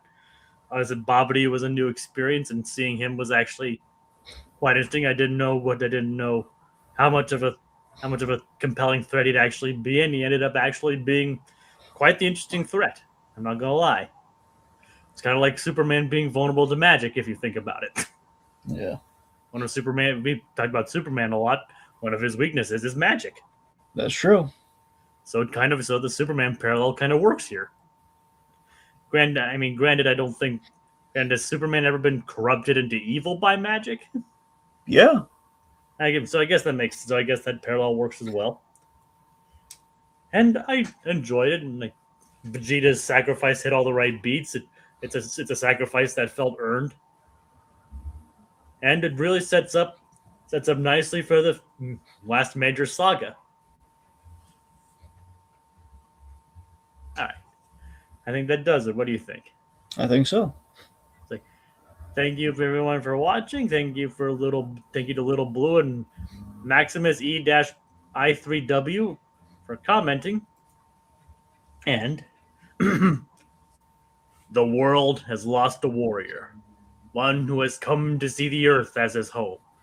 His name was Vegeta, a proud Saiyan prince. However, Babidi and Boo still remain, and their quest is nothing short than the total destruction of the universe. With Goku's time running short, how will our heroes save the day? Can they emerge victorious over the pink gelatinous terror? Tune in for the grand finale of Journey into Dragon Ball Z, the Majin Buu Saga.